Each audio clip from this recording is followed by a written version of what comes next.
2 BO3s already in the Challenger Atlanta qualifiers, right? So they were successful in that regard. So to see that is a really good sign for Wildcard. I don't even know if Legacy is honestly going to be able to give them much of a problem. Obviously, it will be interesting to see that if they can make it close, which I feel is possible. But I think my favorite this time, Travis, is Wildcard. Yeah, and of course, what I'm delighted to say, we're very much starting on time for this series, of Yeah, course, and 4 minutes early even. exactly, because obviously that matches up with the delay perfectly, doesn't it? That's exactly how it's meant to be, finally, for once in Yes. these qualifiers. And yeah, what I will say is, of course, the veto is something we haven't mentioned yet. Yes. Legacy picked Inferno. Wildcard have picked Dust2 as map 2, and obviously maybe they had a glimpse at what they saw they could exploit again from Legacy earlier. And of course the decider of Ancient if necessary. So very curious, and this pistol is sort of curious as well. They've got full, look at how much utility Legacy have got, but they have lost the opening kill. I actually prefer when teams invest, especially on T-side, into util and pistol rounds because it seems more valuable than armor because you can do a lot more with it and isolate those CTs. Anyway, we'll see how it pans out for them. Susp taken down to 42. Trying to fight away here on the site and just can't see anything. Great flashbang throw, and Barton takes care of business. And then they're going to charge on towards this site. Dumao should be able to get the bomb plant. There it goes. Coming on through. And it's up to Wildcard to get a retake going. Do they have a defuse kit? They do not. No kit available means that they'll have to go a little bit faster on forward here. Dumao and Nikiz guarding Banana. Barton on top of the boxes next to Emo. That's interesting. He's going to fall back. And now Barton and Sadzine trying to set up a crossfire. Wildcard being very methodical here indeed. Sonic gets one. Sadzine only finds one as well. And it's Wildcard with the advantage. The two players are isolated on Banana. Dumao does manage to get Sonic, but Fuzi finds the keys. Do they have time for the defuse? They absolutely do. It's being stuck, and that'll do it. Dumao gets the final 2 frags, but the defusal comes through, and Wildcard win a close one. Oh, Wildcard, they in the end did really well to get themselves into that position to even get a chance to hold that defuse. And once they did, they had obviously 2 teammates to try and protect Jaber. And honestly, they did really well in the end to do exactly that, to be honest. Because there was a world in which Dumao gets that second kill a little bit faster and maybe has a chance to deal with the defusal quickly. But Wildcard get away with it. Of course, lots of damage done. Lots of kills came through. Dumao got 3 in that round, obviously, which means that he can afford an AK into this one with that plant. So, getting the opening pick too. Sure, he does eat a nade. You know, he's down to 5 HP. You'd expect that gun will be going over to a teammate. There we go. There might be some more juggling to come through as HP's all over the place. But they do have the opening kill. And as we talked about, or as you mentioned, like Vito and Inferno and Dust2 being the first 2 maps, as Sonic's going to get 1. We'll get back to that. A trade comes through right after by Sadzine, and I think Legacy wants to try and take another fight. Maybe going to just go off contact here. There's a smoke thrown. And the flashbang. Oh, nice by Fuzi. Manages to get 1 behind the pillar without taking any damage, but Spartan will take care of business afterwards. So they keep that man advanced on the Legacy side. Fake the plant, baiting out shots from Stanislaw. So position confirmed there. And now they will stick the bomb down to dirt. As the timer commences ticking away. JBA not in a good position. He has to be careful not to engage unwisely here with these rifles. And I would even say Wildcard might just want to fall off here. They don't really have any util left, and they're at a disadvantage firepower-wise. Yeah, I think JBA saving the MP9 actually with the kit alongside Stan would be good. They could maybe try and hold for at least 1 exit. Now, of course, they know that Legacy were going to have to exit the site as such. Now, I hear them go toward Banana, but yeah, they were tempted for a second. Maybe try and nab 1 more kill to halt the Legacy bolster of economy, but no, they'll fall back and save their MP9s comfortably. So great recovery from Legacy immediately. They pretty much had a better buy, right? Which is just crazy to say after that bomb plant. Even with the nerf, the change to the kill reward and plant reward after losing the round. It's still the force buys come in and they're very, very difficult to deal with. Yeah, I think the biggest reason why is what you mentioned at the beginning of the round. Dumao had 4 frags in the pistol and he got an AK. So exactly, you know, that's absolutely huge up against the CTs who did not have nearly as much to deal with that. Timeout going to be called. I believe this is technical in nature.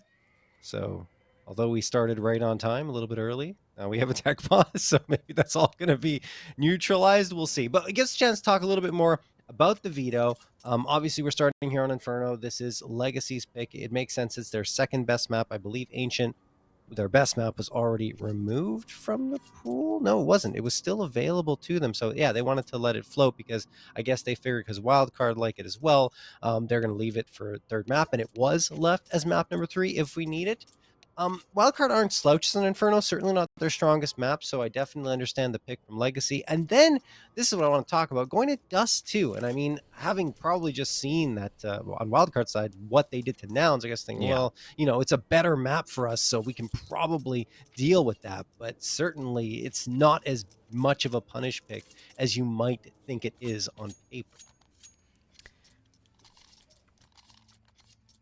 As we are done with the timeout, so we're all good. That didn't take long, which is very fantastic news.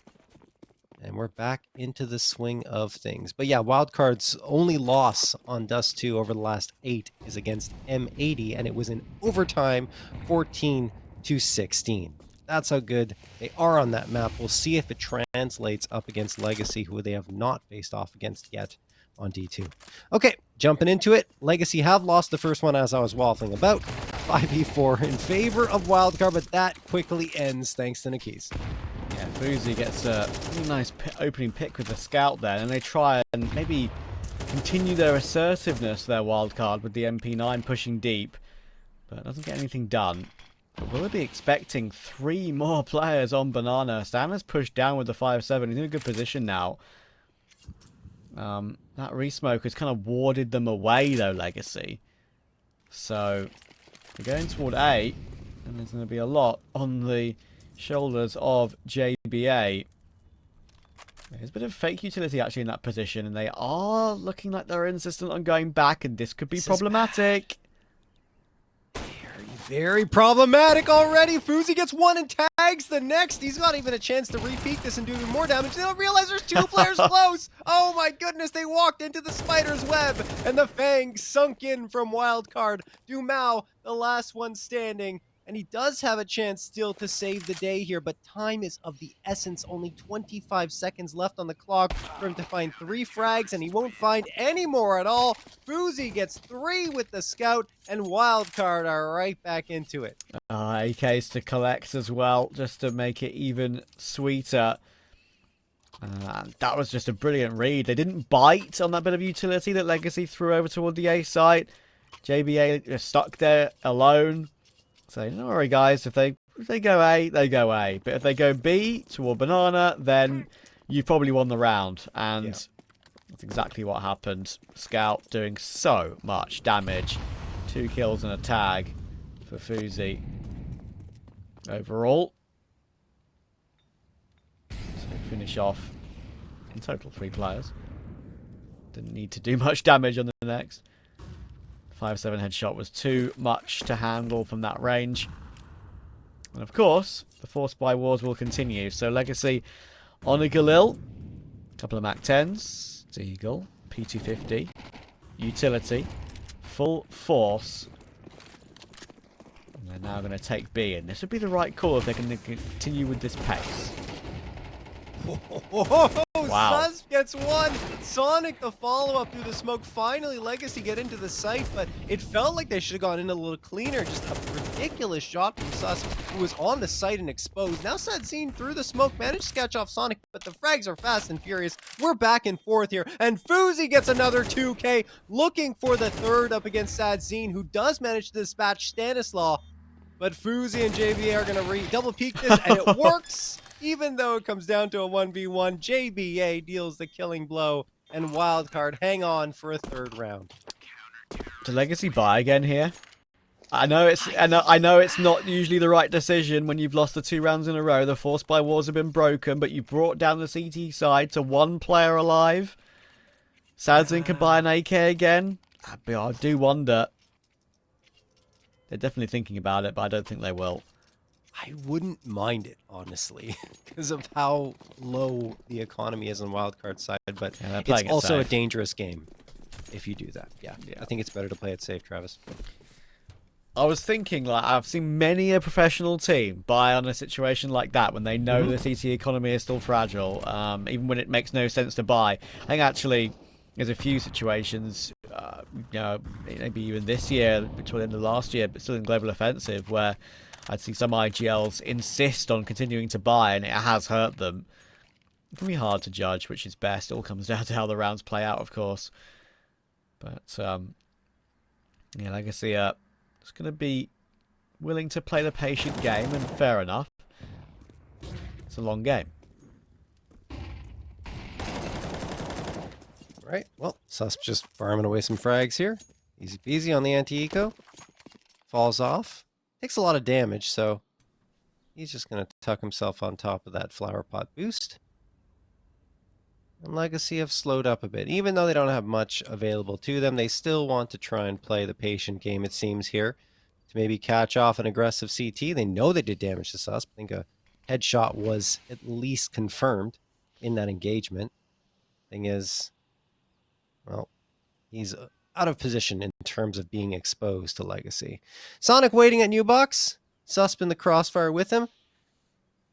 This round is probably over the minute Legacy comes out. They don't have any util either. Yeah.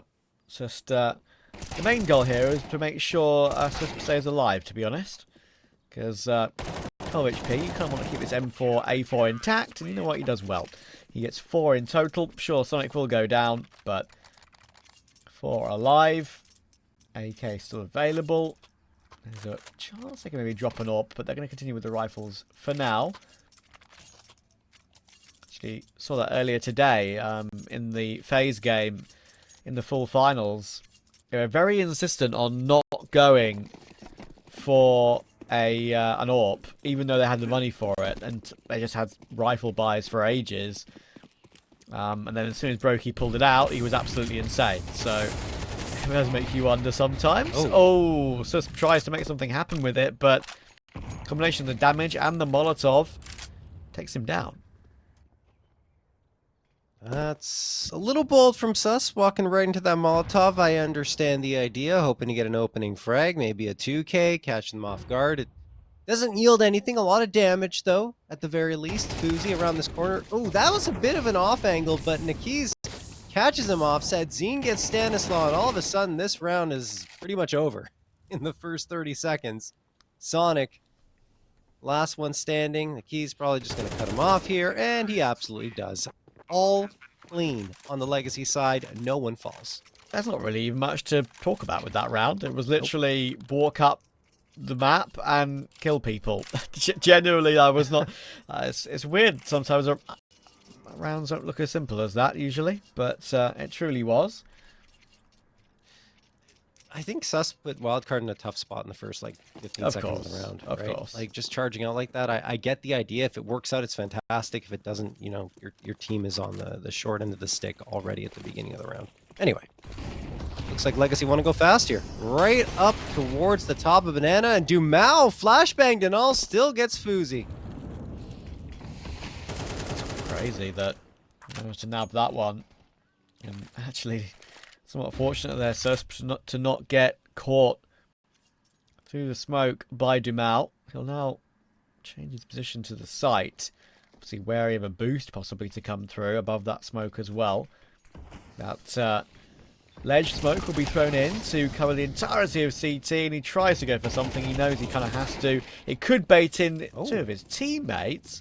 They do get a 2-for-1 in return, but it's a nice shot from Lato. And JBA, they should know, is the A player. And he is not moving away from A. There's no way. Saving this M4 into the next round. He's probably just going to hold this angle, to be quite honest. Legacy could hunt. They've got the money.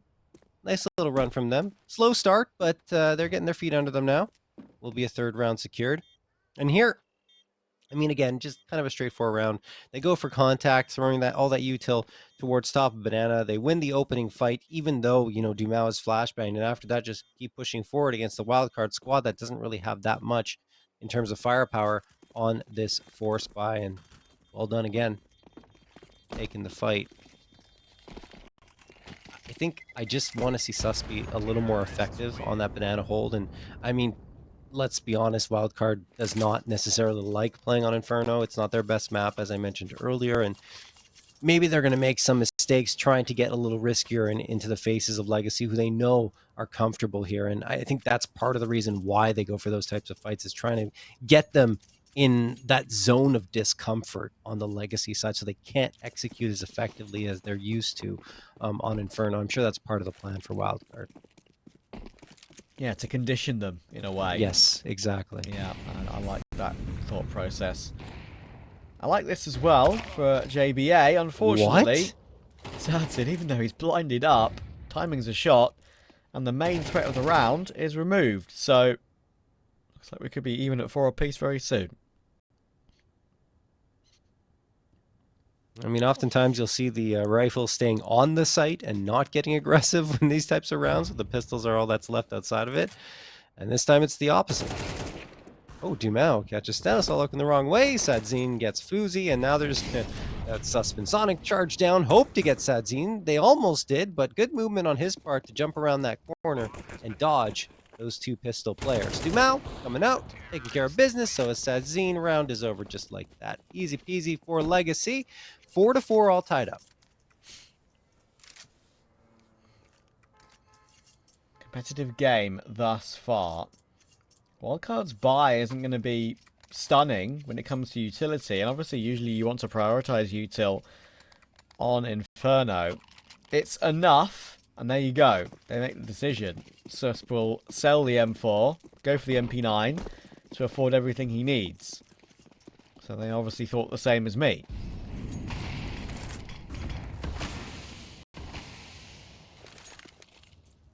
Utility being exchanged, as is standard here at Banana.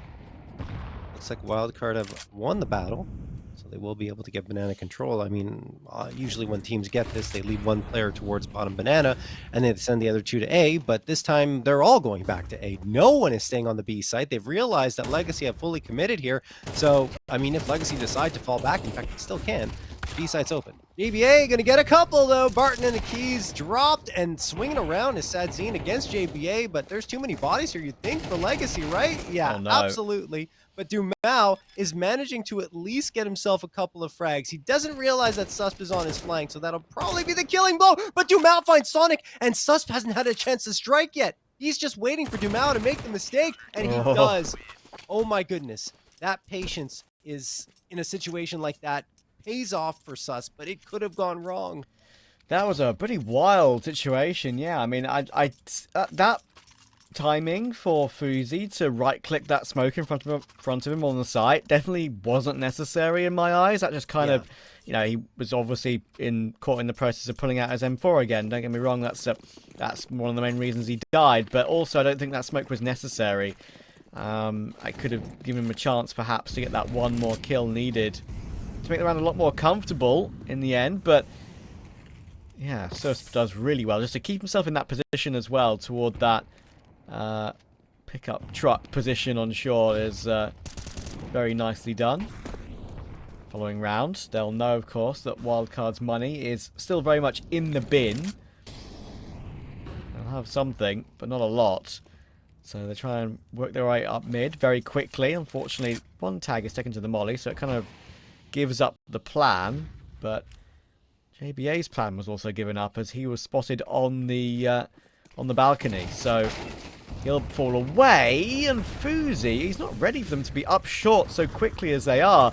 So he'll get caught through the edge of default. Stan gets one with the MP9 though, picks up the AK and gets another. He does incredibly well. Lato's 1 HP, now Sadzin is as well. Wildcard have held this one brilliantly. Yeah, fantastic work from Stan getting those two right. As you mentioned, picking up the AK as soon as the bullets run out of the previous gun, and then getting himself a second. Sonic swinging around, finds Sadzine. That's just great dynamic play by the Wildcard side. Everyone adjusting perfectly to support each other. Legacy not really having much room to get into that site. No bomb plant available to them. And I mean, the money takes a little bit of a hit as a result, but they did have a bank account built up thanks to that win streak they just pulled off. So it'll still be comfortable with AKs and util. But if they lose this one, then things will get a little bit dicier, although I don't think it'll be too bad if they have to force up in that final round. And that's if they have to. Susp, want to get that smoke thrown all the way to the bottom of Banana, and then they have an incendiary as well. That's very nice to get that quick control and not give Legacy any room, but I don't even know if Legacy were planning to go towards Banana. They charge up as a unit, and I mean, look, Uzi's at risk here. He's trying to get away, fires off a shot, and isn't dead, which is good news for him, but in the meantime, there's been a trade, and the numbers are evened at 4v4 as Legacy's taken this A site and planted the bomb. This is really tough for Wildcard here. I would expect them to go for it because that's just the kind of team they are, but I think lots of others would save in this scenario, and you can see exactly why. Just as I was trying to describe how my feelings about this situation, they dive in through Arch on a weird timing as well, which there was kind of felt like was never going to work for them when there were multiple players in position. And now Fuzi, he's got a long time to try and save this AWP. He missed quite a few shots this round. And he's going to have to fight his way out. Does well to get two. Legacy have the money to maybe dive all in here. It's only a tag through the corner of Church. AWP recovered. And Wildcard will be left on pretty much nothing on this final round of the half. MP9s, 5.7s, 1 M4 on JBA. Not going to be easy for Wildcard here. See what they can do with very slim pickings. In terms of hardware, yeah, I mean, the only rifle they have, well, they have two rifles if you consider the Scout, but the only automatic one they have is JBA's M4. Timeout going to be called here by Legacy to talk things over, interestingly, even though they just won the previous round. Maybe they just want to make sure all their ducks are in a row here going into their execute. But yeah, looking at the win percentages here for Wildcard, in fact, they are far more effective on their T side of Inferno than they are on their CT side. Usually it's the other way around, but I mean, Wildcard, 57.5% of their won rounds are on T side. So that is actually quite good. I would say that because they already have 6 here, if they get 7, it's probably still going to be close to the finish line, but I think that would be enough of an edge for them to secure map number 1. I'm getting ahead of myself, though, Travis. Yeah, easy to. And you read that stat, just Counter-Strike in general, it just feels so overly T-sided sometimes in the scene at the moment. There are a few maps which still edge CT. I think Nuke is one of them. We kind of missed a pretty heavy CT map now in the pool, like of course Overpass used to be. Oh, look at this play from Legacy. They're actually going to be diving straight through apartments, and I love this call. It's very unexpected, and now this balcony position from JBA is pretty much impossible to get one and stay alive, but he has somehow. What? And then Sonic runs in front of him. No. Oh, that's comical, but probably won't be for Wildcard. Legacy are going to even this up very quickly. Suspa's slipped the gap here, but now he's been spotted out and should get caught in a matter of moments. He's between 2, maybe even 3 players. Has to get in the reload as well. And as soon as he does that, that's when Barton will pounce. Amusing end to the half. 6-all. We'll see how it progresses after the break.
a beautiful life. It's a beautiful life, don't you think? It's a beautiful life. It's a beautiful life, don't you think? If we go down, we go down in history. If we go down, we go down in history.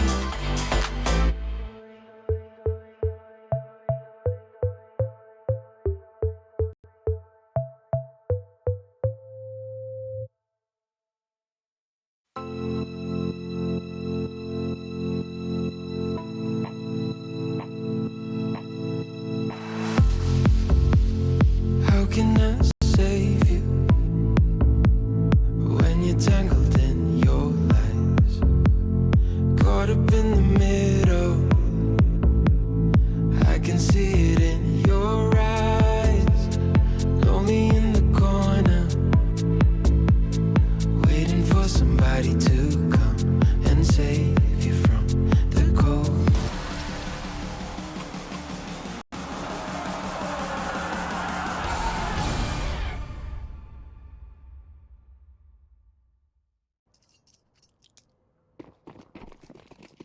All right, let's back into things here. Legacy and Wildcard all tied up at, and Wildcard's going up their side.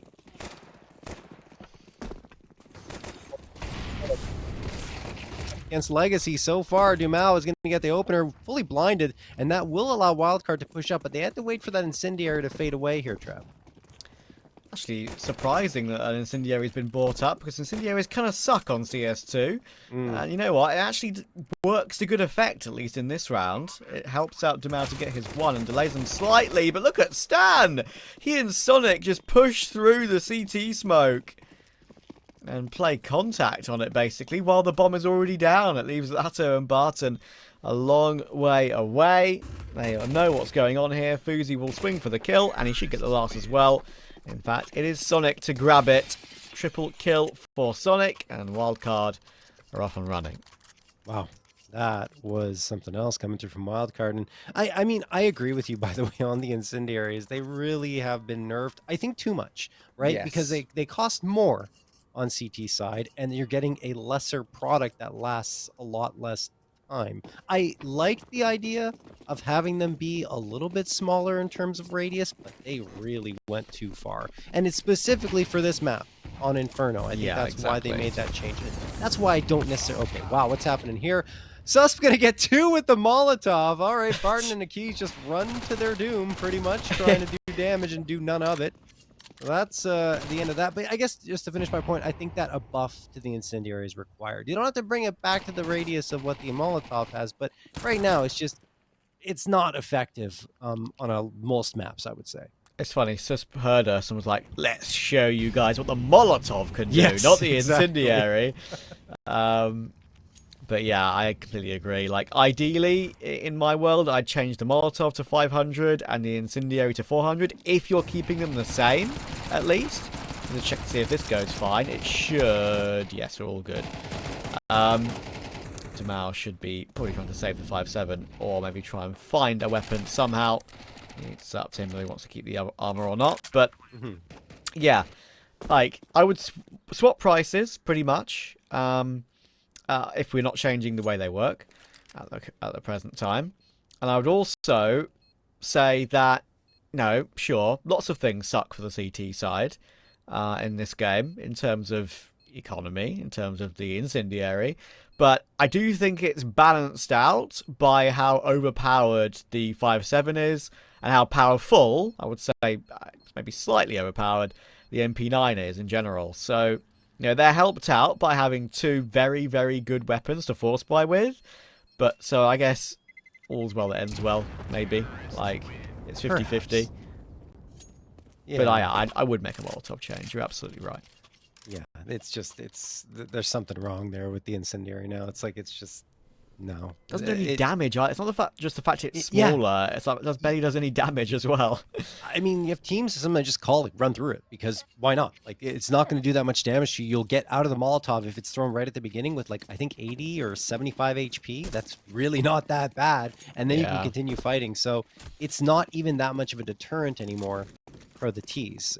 Anyway, we'll see what happens in that regard if they make the adjustment. But I think it's not just us talking about this. I'm pretty sure the players are mentioning this fact as well. And it was immediately thought of as soon as the change came through. We're like, okay, this is just for Inferno. This might have some negative repercussions on the utility or usefulness of that incendiary, and we're already seeing it for sure. Anyway, back to the action here. I think we've spoken about that enough. Legacy are just on pistols here, and Stan's just going for straight contact, and I think he's figured out that the stack is here. Now he definitely knows. So he's just going to say, guys, you know you're holding that bomb or a banana? Just go to the empty site. No one's there, because I just saw a bunch of people. You know, so as it's still an EK, I'm going to mention something not on Molotov subjects, but just purely on one player, Stanislaw. Like, I gotta give him a huge amount of props and respect. Like, he could be forgiven for saying, "Listen, I'm done now. I've had my chance at the top level. I'm gonna retire and say I've had a good career. I've done the best I possibly could, and call it a day." He has never even considered that once. Like, he was grinding away in ESL Advanced with some of those lesser teams, and he's built up this team, and now has got 2 EU imports to watch deliver around him. Like, you know, fair play to the guy. I really think it's one of those cool stories. Like, I was speaking to a friend the other day. He's maybe not into as much Pro CS as a lot of us who are watching, or you, or me. And he was like, "Oh my god, is that Stanislaw? He's still playing?" You know, I'm sure a lot of people who maybe been out of the loop for a couple of years would probably think the same thing. But fair play to him. I'm really happy that he's still relevant. No, I agree, and I think I would even argue more than relevant. I think he's one of the best IGLs that NA has right now. Yeah. At this level, and I'm hoping that it can be proven once they get to those LAN events, especially in Challenger Atlanta, like to show that what he can do and what he can still do. And of course, if they make it through to Katowice, that would even be another chance to prove that point. But yeah, I think Stanislaw is far from being done in his career. And what I appreciate from him as well, he's very much a sacrificial player. He'll make the plays. He'll go down for the count for his teammates to ensure a trade comes through. He will give away guns. He'll settle for pistols. It's all about getting that round victory. But this time, that round victory might be too tall of an order, with Dumao getting a couple of frags, Susp and Stanislaw gone. And a nade connects for a decent chunk of damage onto Legacy. But it's not going to be easy for Wildcard to get back into this one. Ooh, I don't know if Lotto was seen there, because that Molotov, when it was thrown in front of Fuzi's face. We'll see if they're aware of it. Probably still, because he's in a common angle. See, Nice flashbang. Wow. Talking of the nice flash, Duan has to get one, and does, but there's a straight up duel they can take on CT because that smoke isn't deep enough. Maybe that's actually something that Nekiz was not expecting there. And now they have to retake with a glass cannon AWP and no kit. Suddenly, this is in the favour of Wildcard when it looked incredibly unlikely. It's hard to call this back, too. Like, if you're Legacy, like, glass cannon, no kit, do we go for this? We got a lot of hardware here, a lot of money spent into the round, but it's a 2v2. You gotta go. You gotta try for it. I still think Wildcard have a huge advantage here. Oh my goodness, the bomb is ticking away. They still haven't started defusing it. They don't have time now, and they're probably dead. Oh, Sonic goes down. Barton with a clutch kill to make sure that the guns do get away here. Bomb will explode.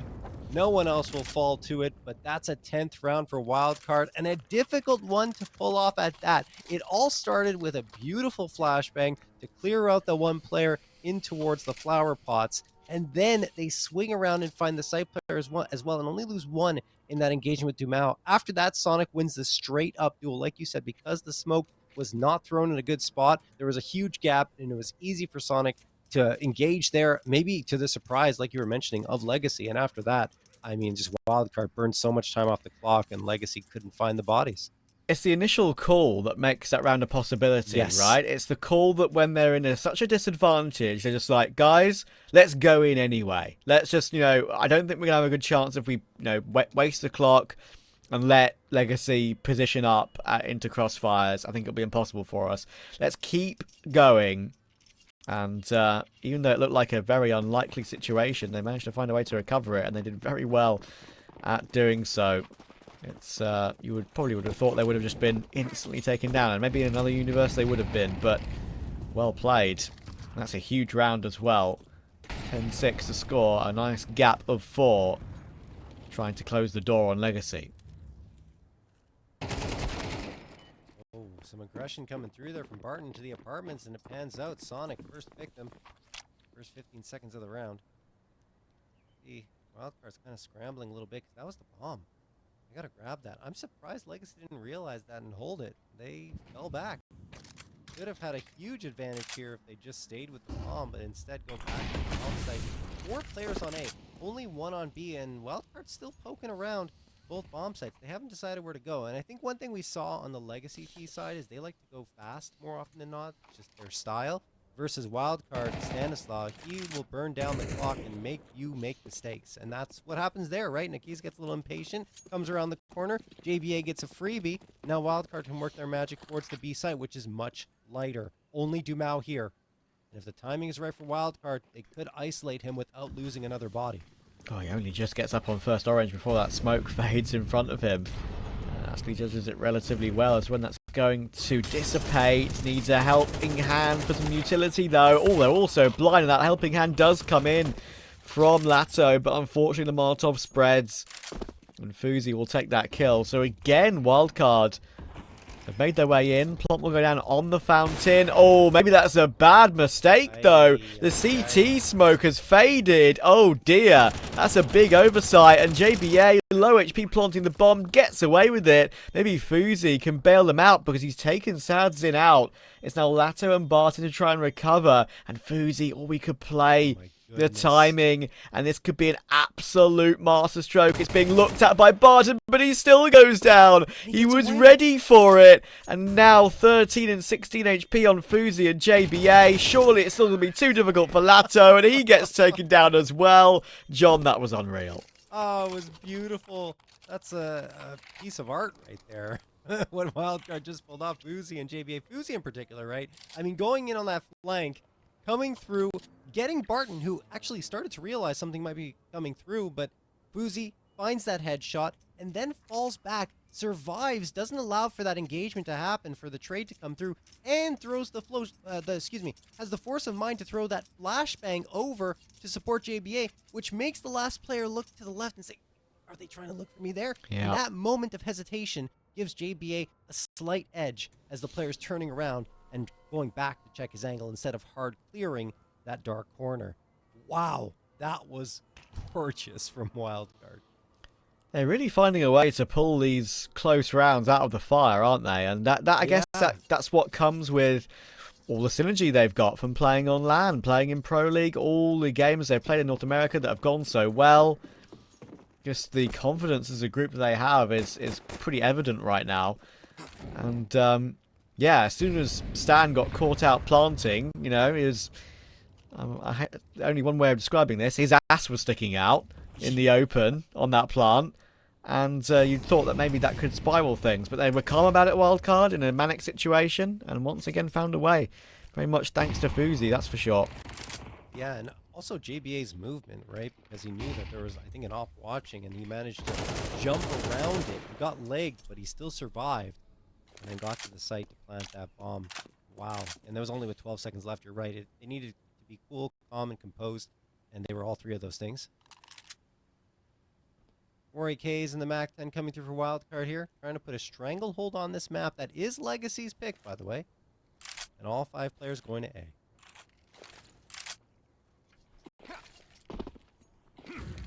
The utility is thrown already. The frags will come through. Sonic, he gets the first and then drops into pit.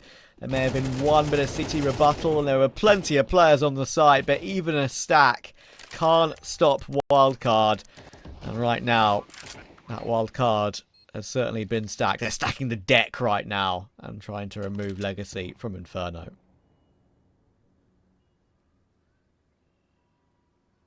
12th round found Legacy. Still have not gotten around here in the second half, by the way. All it was 6-6 at the start of this half, and Wildcard have controlled the T side.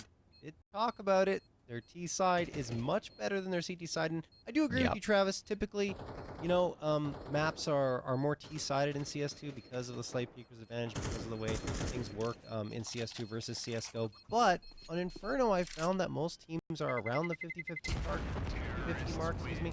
Maybe slightly more T-side rounds won, but I think it's a little bit of an aberration for Wildcard to be this good on their T side. But I think part of it is because of Stanislav's patience, and I was kind of alluding to this earlier. He waits a lot and tells his team to default and wait for pushes to come through, wait for opportunities to present themselves. And a lot of teams that are more aggressive, Legacy, will fall into that trap. And that could be why they're having more success in their T side on this map. All right, well, we'll see if they end it here or if Legacy have a little more gas left in the tank. Yeah, I think the most impressive thing about Legacy being able to, or Wildcard, sorry, to be able to look so impressive on this map is obviously, you know, Legacy play it a lot more at this level. They managed to take it over Liquid, of course, in the Rio qualifier, and sure, that Rio qualifier was pretty much a slam dunk for Liquid, considering the teams that were in it. They did manage to make it in the end, but still, it's, you know, there were some decent results there for Legacy, and there have been in the scene lately. Not exactly one of Wildcard's best maps, because we haven't seen these two play on it yet on Inferno, and right now they're schooling the Legacy side slightly. Barton, though, this time he's schooling them, and they try and make their way through the apartments. Not possible. Fuzi gets one back onto a Neckers. Barton drops into pits, and will probably be able to survive for a little while longer, and yes, he does well. Finds one more, leaves it down to Fuzi to try and win this game out here and now. Oh. Nice movement. Nice movement, yeah. Hits the bomb. Might even get a plant off. We'll see. There's the apartments. He doesn't. He's dead. This round's over. Wildcard are going to lose it. Finally, Legacy get one on the board here in this second half, and it's thanks pretty much to Barton, right? He plays outside of that smoke, right on the edge of it, which is risky, but sometimes, like in that case, it can pay off because they push into you, and I don't think vision was fully cleared from the Wildcard players that were coming through that smoke. So Barton gets the first, realizes there's probably more coming, just keeps spamming through that smoke, finds a second, then falls off the balcony to boot, and already had the awareness that a player might be swinging around from Arch. So that's just a very good individual play, allowing Legacy to find that round. But it's going to take a lot more than that, because Wildcard still have plenty of cash available to them, built up over that 6th round run.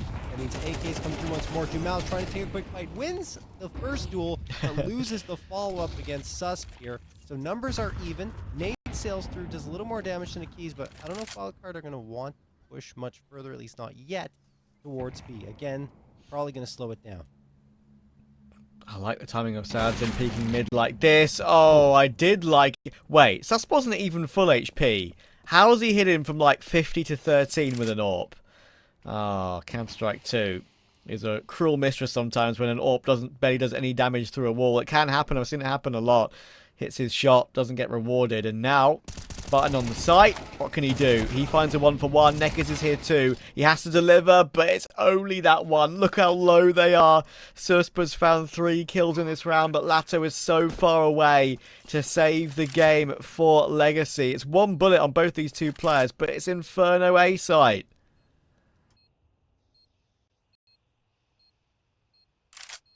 All right. Still a chance, like you said, with Susp and JBA very low. Lato has to go for it, of course. If he had a nade, that would be absolutely phenomenal. Try and clear out a corner and maybe throw that in towards apartments. But time's taken away. This one's probably done. And it absolutely is. He double takes JBA, but that is too little too late. Wildcard get the 13th, and it's 13-7 is the final score. Honestly, Wildcard looked phenomenal on their T side. I mean, they were patient when they needed to be. The pace was picked up at exactly the right time. Stan just calling a masterclass on Inferno. The whole team has been performing well as a unit. Maybe Stan, you know, had some nice entries. Sonic as well, but overall, I think everyone impressed on Wildcard, which is usually the case for this team. I mean, they're usually very much, you know, reliant on the system that Stanislaw puts in place. So we'll see how that goes going on to Dust 2. A map that they have a stronger CT side, but I would say it's more 50-50. Same story on the Legacy side. But the important point for Wildcard is, as we mentioned earlier, 9-2 here over the last 3 months. Only loss over the last 8 maps is M80, 14-16 in overtime. And they also, over the last 3 months, lost to NRG. But again, 11-13. So when they're losing, it's 24 rounds or more. Yeah, interesting. Very interesting indeed. And obviously, we only have that one game between these two to go off of in the past, really. So it's going to be curious to see what more we can learn between them. There wasn't a Dust 2 or an Inferno played last time, of course, in that back-to-back best-of-1 format. Between Wildcard and Legacy, it was Nuke and Ancient. So, there's a world we could get that Ancient as a decider. But Legacy will need a big rebuttal for that. Pistol round is underway. They have utility on Wildcard. The 2 smokes and 3 flashes. That kind of indicates a long play. And that is where they're headed. All right. Here comes Wildcard. Oh my goodness, Sonic. Just disposing of Nick his. And now they're charging on forward. Stanislaw takes a little bit of damage, chip damage from that USB, but it will be a very clean plant. Do they have a kit? They do not. On the Legacy side, they've also lost to Dumao, who takes a bullet to the dome from the P2K, and they're continuing to try and face forward up against Wildcard. But it's one at a time, so I'm not sure what the idea is from Legacy. Now they're grouping up as a unit. They might want to save this body armor. It'll be interesting to see what they decide to do here, because the fact they're going to save on 2 players with Kevlar, I've seen it before. It's not the nicest buy in the world, but I have seen a FAMAS buy with this sort of save. I'm wondering whether that's what they are planning. Because obviously, if you win the Force Buy Wars, it sets you up very, very well. So they had that $2,050 on all 3 of these players. They can either get a helmet on a few and maybe get an MP9, or they could choose for masses if they wanted to. Let's see what they decide. Nothing bought yet. There's the MP9. Oh. Okay. Scout and MP9 instead. I understand it. No FAMASs, but it's a full force. I would argue the helmet is kind of more important than getting like, well, I guess you're getting a couple of pieces of util instead of the helmet, so yeah, still good, but I was usually you're going up against Galils or MAC-10s. It is, in fact, 2 AKs here, but that's not typical of the second round T-buy. Usually it's a little bit softer than that. But let's see if it pans out for Legacy regardless. I do like the idea for sure, and it yields a couple of MP9s with more util available, along with Sadzine getting the Scout. We'll see if Legacy can deliver here, get the Force Buy round victory. Wildcard, as is usually the case, taking their time. Sonic coming around this corner, holding that corner. Stanislaw comes out, good flashbang thrown. They turn away from it. Stanislaw around the corner after the second flash, almost gets the frag. Finally will, continues to spray down with those 35 bullets in that Galil magazine and gets a couple of frags. 5v2 in favor of Wildcard. That was very well felt out, man. Like, obviously, it was slightly fortunate that he shoulder picked the angle and saw how many players were on the other side. But, you know, that was definitely by design to have a second player toward long to support him. He does really well stand to get 2 in the end, considering he knows what's on the other side. And Wildcard eventually win the round with all 5 players alive. Very, very handy. Full eco to come. They don't need to repurchase anything. They can keep building up those funds. And when you lose control of the economy, I know it's early game, just in general, I'm talking. When you lose control of the economy on CT side, it's always tough, especially on Dust 2, to get it back. Especially if Wildcard build it up once again here.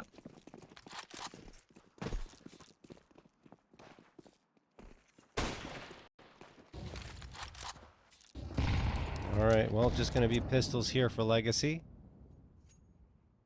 And I don't know if anything much is going to happen here. They are stacking the B site. It's the incorrect site to stack, because Wildcard are again going for the exact same strat as they had in that previous round, because why not? It worked perfectly before. The only difference is Fuzi's the first one to peek with the Scout instead of Stanislaw with the Galil. But yeah, once they realize that no one's home, are they going to realize it? Are they going to outplay themselves a little bit here? I don't know. Maybe trying to fake out A and force a rotation. That appears to be the plan. Does Legacy bite is the question, because if they do, then Wildcard can catch off the rotations, and they are. Stanislaw continues to tell the troops to be patient and wait for pushes. There we go. He catches off Barton. Maybe Legacy realize something's brewing here now, but they're just going to go right through T-spawn. This is probably exactly what Wildcard wants. They're going in towards the A site. They'll hear the footsteps. They have the player in pit. You can call it information. Legacy have slowed it up a little bit, but they will get this A site. Wow. All Legacy really want is to take some weapons away with what they have here.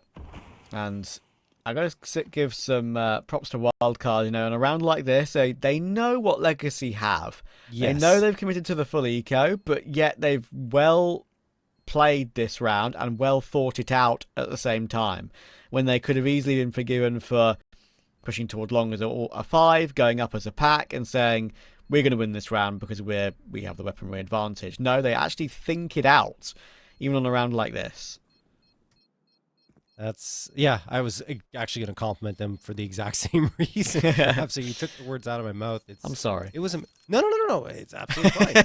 It deserves to be praised, and I think that it just goes to show you how much Wildcard, how much thought they put into every single round, even in the anti-ecos, where a lot of teams might just say, you know what, we have the advantage. Let's just go. Let's just take those fights, play contact. But no, Wildcard play the mind games, even in that situation, throwing the smoke over, guising off the cross, and then afterwards rotating back to mid to see if anyone's going to come over and try to push them or get aggressive, and they absolutely do. So, I mean, oftentimes you see teams struggle on anti-ecos because they don't put enough thought into them, and then they get punished, and I think that's why Wildcard are trying to approach it in that way, and it can only be commended.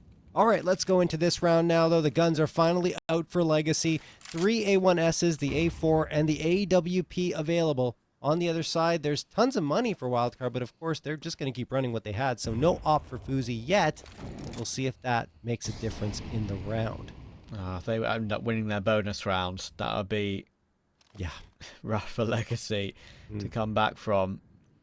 And it's kind of stuff that you just described about Wildcard. It's what makes them pretty much a step above in North America at the moment. Mm-hmm. How they sort of ply their trade is it's different, and that's what makes these results come so easily for them usually in the region. So Sandsden has the AWP. He's behind that smoke playing toward Goose. Scout is going to go for a look and he will get taken down. So immediately Sandsden gets his kill with the purchased AWP, and he knows that they aren't pouncing at all just yet. 30 seconds. It'll very likely be a mid to B. They only have a few pieces of utility left though, and that's the biggest issue. Stan has that smoke that can be used for mid to B, but now 20 seconds. Stan is going to try and steal a fake here. The nade will break open that smoke and he should get found. And in the meantime, they will make their way up towards short, but they're being stopped at every given opportunity. Well played. Sus was looking for damage. Every single kill matters here. He finds 2 and a plant. Okay, not over yet. He's low as well. Trying to swing around. Sus. Oh, that one's going to be it. Yeah, nice shots from Lato to the head of Sus twice, and it will be Diffusal coming through. But to Sus's credit, he gets a couple of frags. The bomb plant comes through. They already had plenty of money, but adding $600 to the bank account with only a $1,400 loss bonus is really good. That means you get 2K. And that helps you build up a little bit more, given the fact that you do have to reinvest here, meaning their economy stabilized, essentially. A lot of words to say that. 3-1 in favor of Wildcard, and Legacy still at risk a little bit, thanks to those couple of frags that came through on the tail end from Susp. You see Nikis and Lato, not really that much money left in the tank. So Legacy, they need to go on a bit of a round win streak here. And also not losing that many bodies in that process. We'll see if they convert that. Uzi, takes a step too far into that Molotov, leading down to 66 HP. He's okay. He just wanted to see if he could hit an op shot, and I can't really blame the peek. He's now looking in towards those double doors. You have the deep smoke thrown, which gives visibility if any players on the CT side try to get into lower. It's the new Xbox smoke, essentially, that's being thrown on Dust2 now. Sus. I don't want to call it an Xbox smoke because it just replaced the Xbox smoke, essentially. Noise purposely made in toward mid there. Nick is playing close mid doors. And they'll, of course, obviously hear everything that's going on towards short and catwalk right now. KB will make his way up too. Won't get caught, but Sad's in. There's a risk he could. He'll miss his first shot. To fall back to one of those secondary angles behind the site. 50 seconds. Wildcard realizes he's missed one and might decide to go on it. But Sadzin might not miss another. But this time he does. And the drop in towards CT. Dumao is not ready for that. Stan catches the kill and manages to survive. Jumps back up on new box. Back up towards short. 4v3. Another well-pathed round from Wildcard. Absolutely. Oh my goodness. Great work on their side. I mean, you saw Legacy kind of reeling a little bit. They lost Dumao and Sadzin, and then Stanislaw, getting spammed through the smoke, manages to fade off after finding his frag. And Lado's trapped, right? He's in pit. He has to make a play to get out. He's fragged. They keep going in. I'm surprised they are going for this. And to the extent they are, because they don't really need to do damage. They need to save guns. Barton actually gets a couple here, so maybe that's enough to justify that little bit of a trek towards the A site. But he will be traded. Stan patiently waiting in the shadows and strikes at the perfect time. 4-1 for Wildcard. And yeah, I mean, the economy isn't great on the Legacy side. Yes, you have Barton and Sadzin who can buy up if they want to. And is a force buy justifiable? We'll see. It looks like they want to. Maybe it's just a hero M4 though. No, they're going in. If you have a Scud and M4 here, you have to imagine that everyone's going to buy up whatever they can. Let's see. Legacy deciding that they're going to push up mid, and it works. Fuzi not expecting it at all. Free frag coming through, and they fall back immediately, realizing that the mission that they went out for was accomplished in the early goings of the round.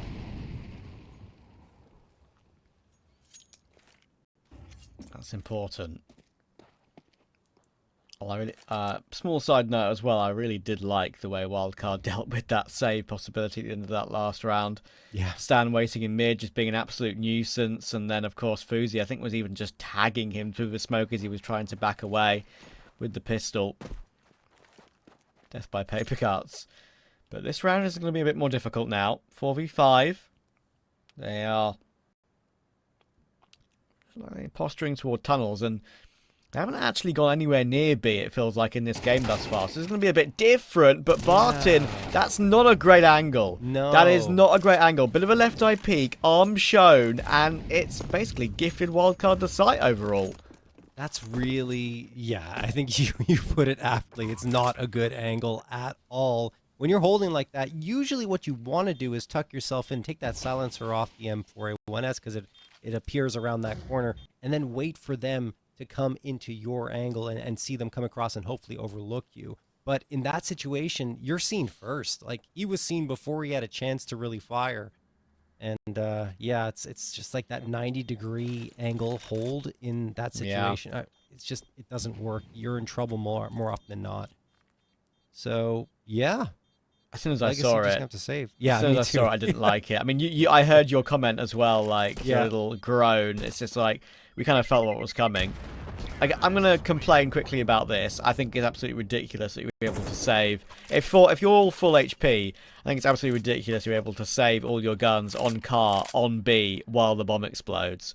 Like, it's just such a stark contrast from Inferno, where and every other map in CS2, in fact, where the bomb is so much more lethal now, and here you just jump onto car and you say, like, it just doesn't, it doesn't make sense. I agree with you. I think it's just a matter of CS2 not really being in the active pool right away. Sorry, when Dust2 wasn't in the active pool when CS2 was released. Yes. So that's why those adjustments weren't made, but I think they absolutely should be. And also the random spawns, while it adds an interesting dynamic to Dust2, I still think that should be, standardized. Yeah, true. True, that is one thing that's still not the same as the other maps, right? So it's a bit weird, that, I suppose.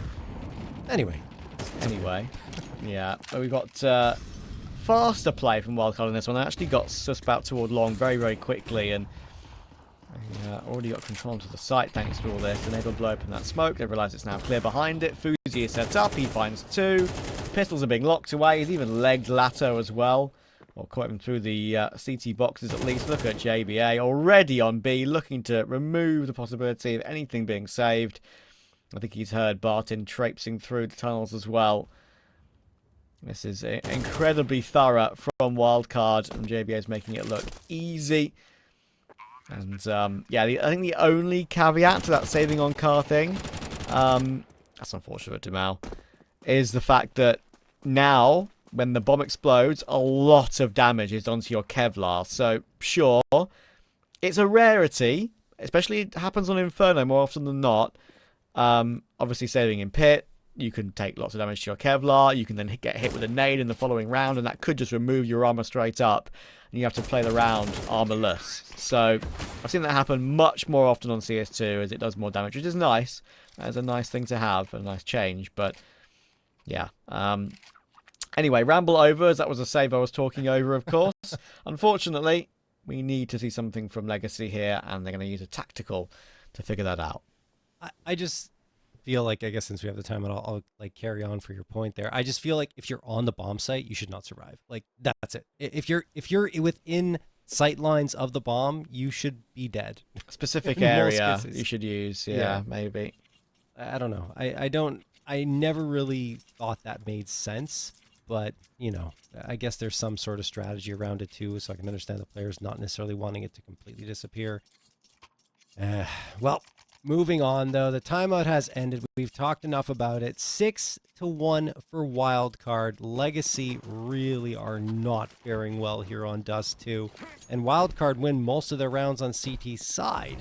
So this is obviously looking a little troubling here if you're Legacy. Lato could make some noise here. Oh my goodness, the utility's just so good though because he's completely blinded out. And they have to fade off before they even get information as to if Wildcard committed off that util. I think that's actually quite a good point. They, throughout the whole half so far for Legacy, guys kind of feel like they've been playing catch-up just with lack of intel. I'm going to go searching for it now, though, and that's a little bit better. You know what? A deep nade. They might not actually be expecting it, but Susp is still watching for it. We've got to be so accurate to hit that shot from there, though. That's genuinely one of the harder shots to hit. And Nekes will punish him. Nice duck and dive. So the answer, as their B tunnel's defaulter has been removed, is to go up long.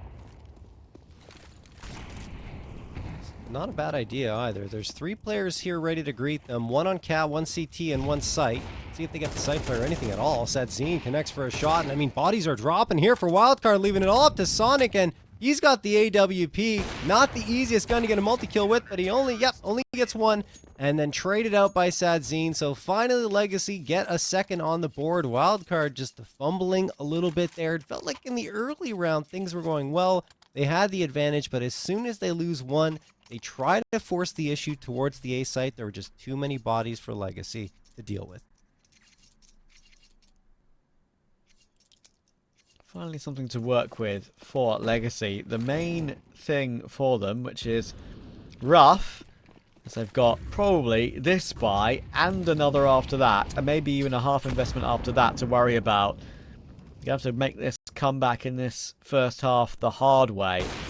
Oh my goodness, they're going contact B. They're just changing up the style every single round. They could still win this one, Legacy, but Wildcard are being so hard to predict. A great tag toward the back of the site puts Button down to 33, but it's a 5v4 for Legacy. They're doing pretty well to hold this one at bay, and maybe the time has now just ticked too far by for this to still be viable for Wildcard, and Button does incredibly well this time.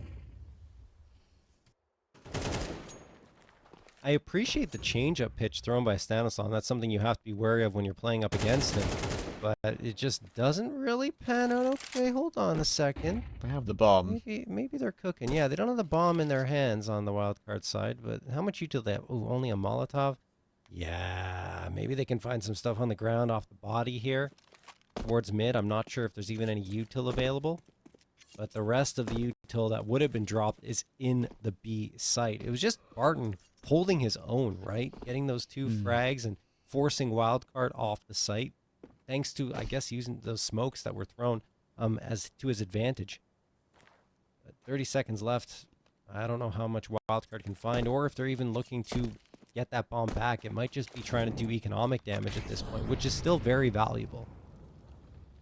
Yeah, they want to get their loss bonus here. They're not gonna want to die after time, so they're going to go straight for it. But it's a smart position from Nekiz, and he'll take Stan and Sonic out. So I mentioned that Wildcard probably have one more buy here, and here it is. Legacy have done well the last couple of rounds. I think Barton had that, one bullet left, I'm pretty sure. Yeah. On that second kill. It wasn't a headshot, but he only needed a body shot. So, 6-3, 6 half is still doable. And of course, that's what Legacy got on map 1. But after that, had absolutely nothing pretty much. So, let's see if they can build into this one once again. Sad's in, and Lato. The flash is out toward long, slightly delayed, but maybe not delayed enough. And right now, things are very much going the Brazilian side's way. All right. Finally managed to put a dent into the armor of Wildcard, and you see a lot of it is because of early aggression, either from Wildcard in the previous round or Legacy looking to take those fights quickly. Last one standing is Stanislaw. AWP in hand. Oh, I think he saw the shadow, but it was a little too late. He's around the corner. He's got the spot. Knows exactly where Stan is now. Flashbang thrown. Upgrades himself to an AK. Stan tosses the nade, but there's only so much he can do. He's probably done.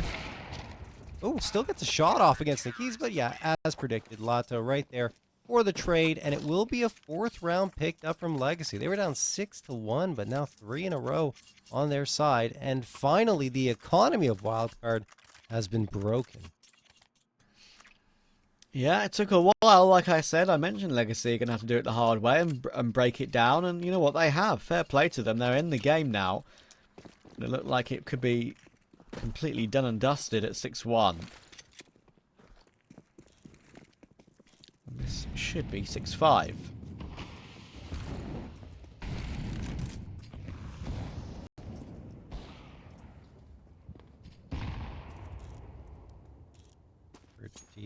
Should be a pretty straightforward round, as you mentioned. Let's see if the pistols can yield. And he has a couple of deagles in here, though. And 2 P250s. No body armor to help out. We've seen Wildcard pull these type of rounds off before. Stanislaw slowly guiding his team out of mid doors.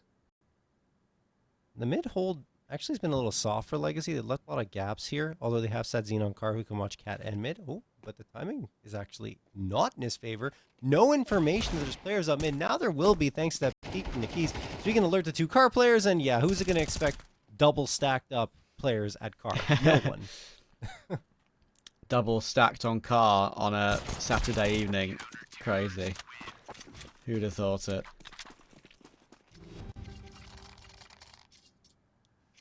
6-5 confirmed. And now I'm very happy to say that we have a game on. Wildcard, we know they're good on CT. You mentioned it earlier. So maybe you'd expect them still to get over the line. But considering they were 6-1 up, they'll probably be not entirely happy with the fact they haven't won one since. And a half that could have easily been maybe an 8-4 or even better. Could be even. It's a good little rebuttal from Legacy.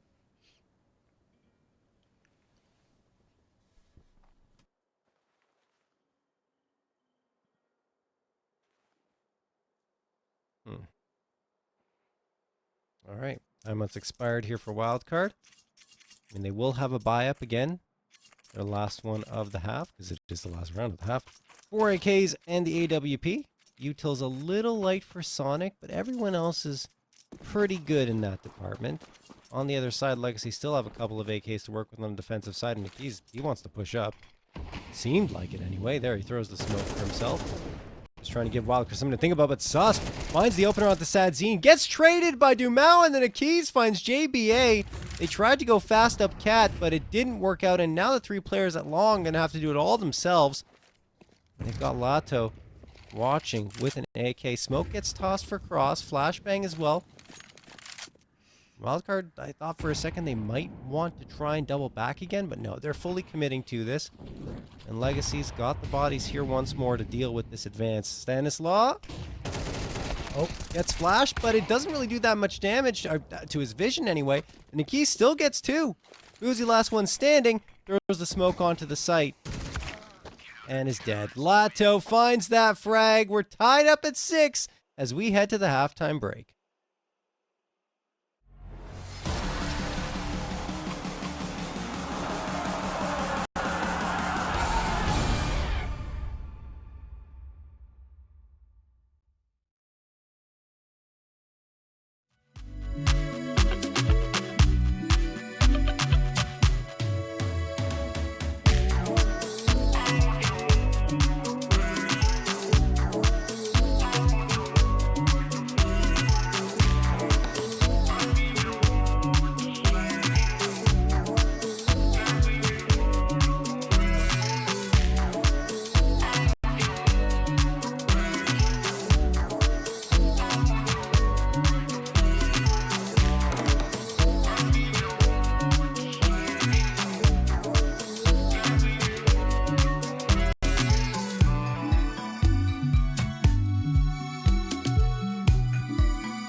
So you say you got a new one.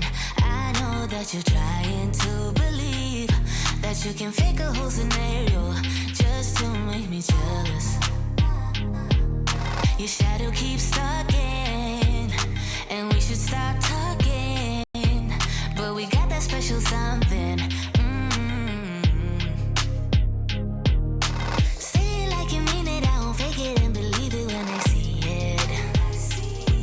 But for now, I just be breathing, doing nothing. I won't give in if you won't make a move right now. Oh, why do we go 360? You're hesitating, now it's busy. You know we always can go easy. Won't you let me know? Why do we go 360? You're hesitating, now it's busy. You know we always can go easy. You should let me know. Oh, I will be clear now. Patience is really not my key, but if you play your cards right, I might just think about it twice.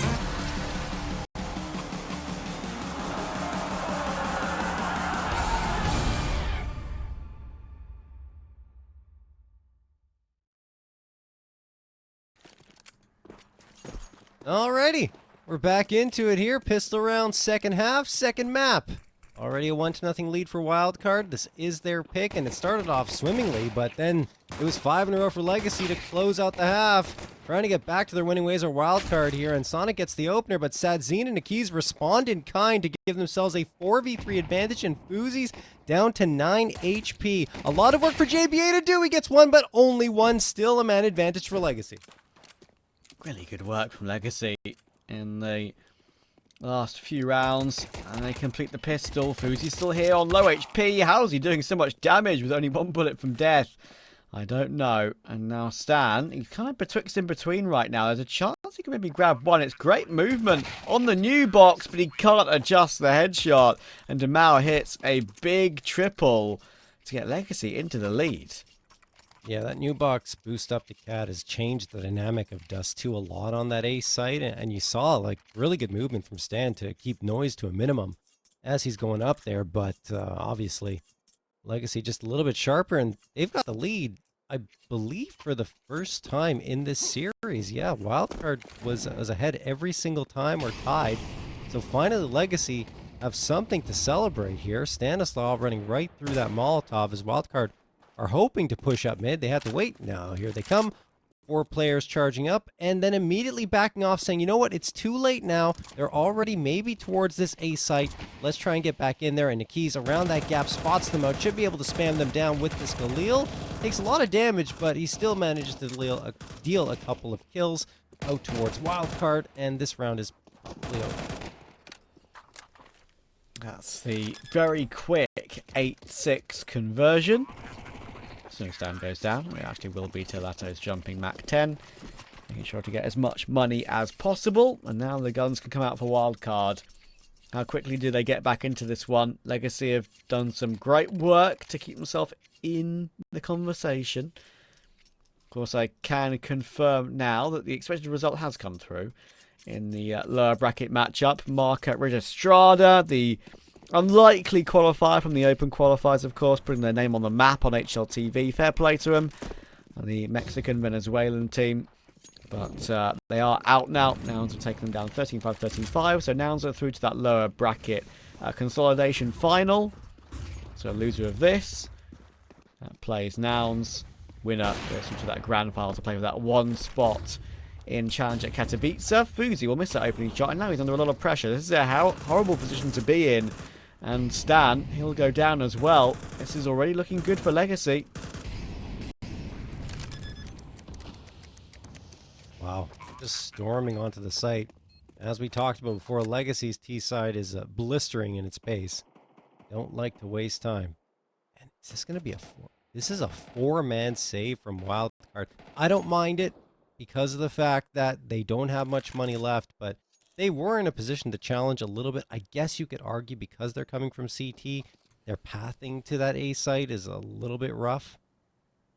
But yeah, saving up whatever they have here to try and reset for the follow-up round. Great work from Legacy again, just blitzing that site though. You mentioned it earlier that, you know, Legacy, it seemed like a couple of situations they went for rounds when they probably should have saved. Wildcard don't do that. They absolutely save when they should save. That's just you know, what their protocols are like. Being one of the teams that is a lot higher ranked than other teams in the qualifier, of course. Just edging into the top 30, which is very impressive for this roster.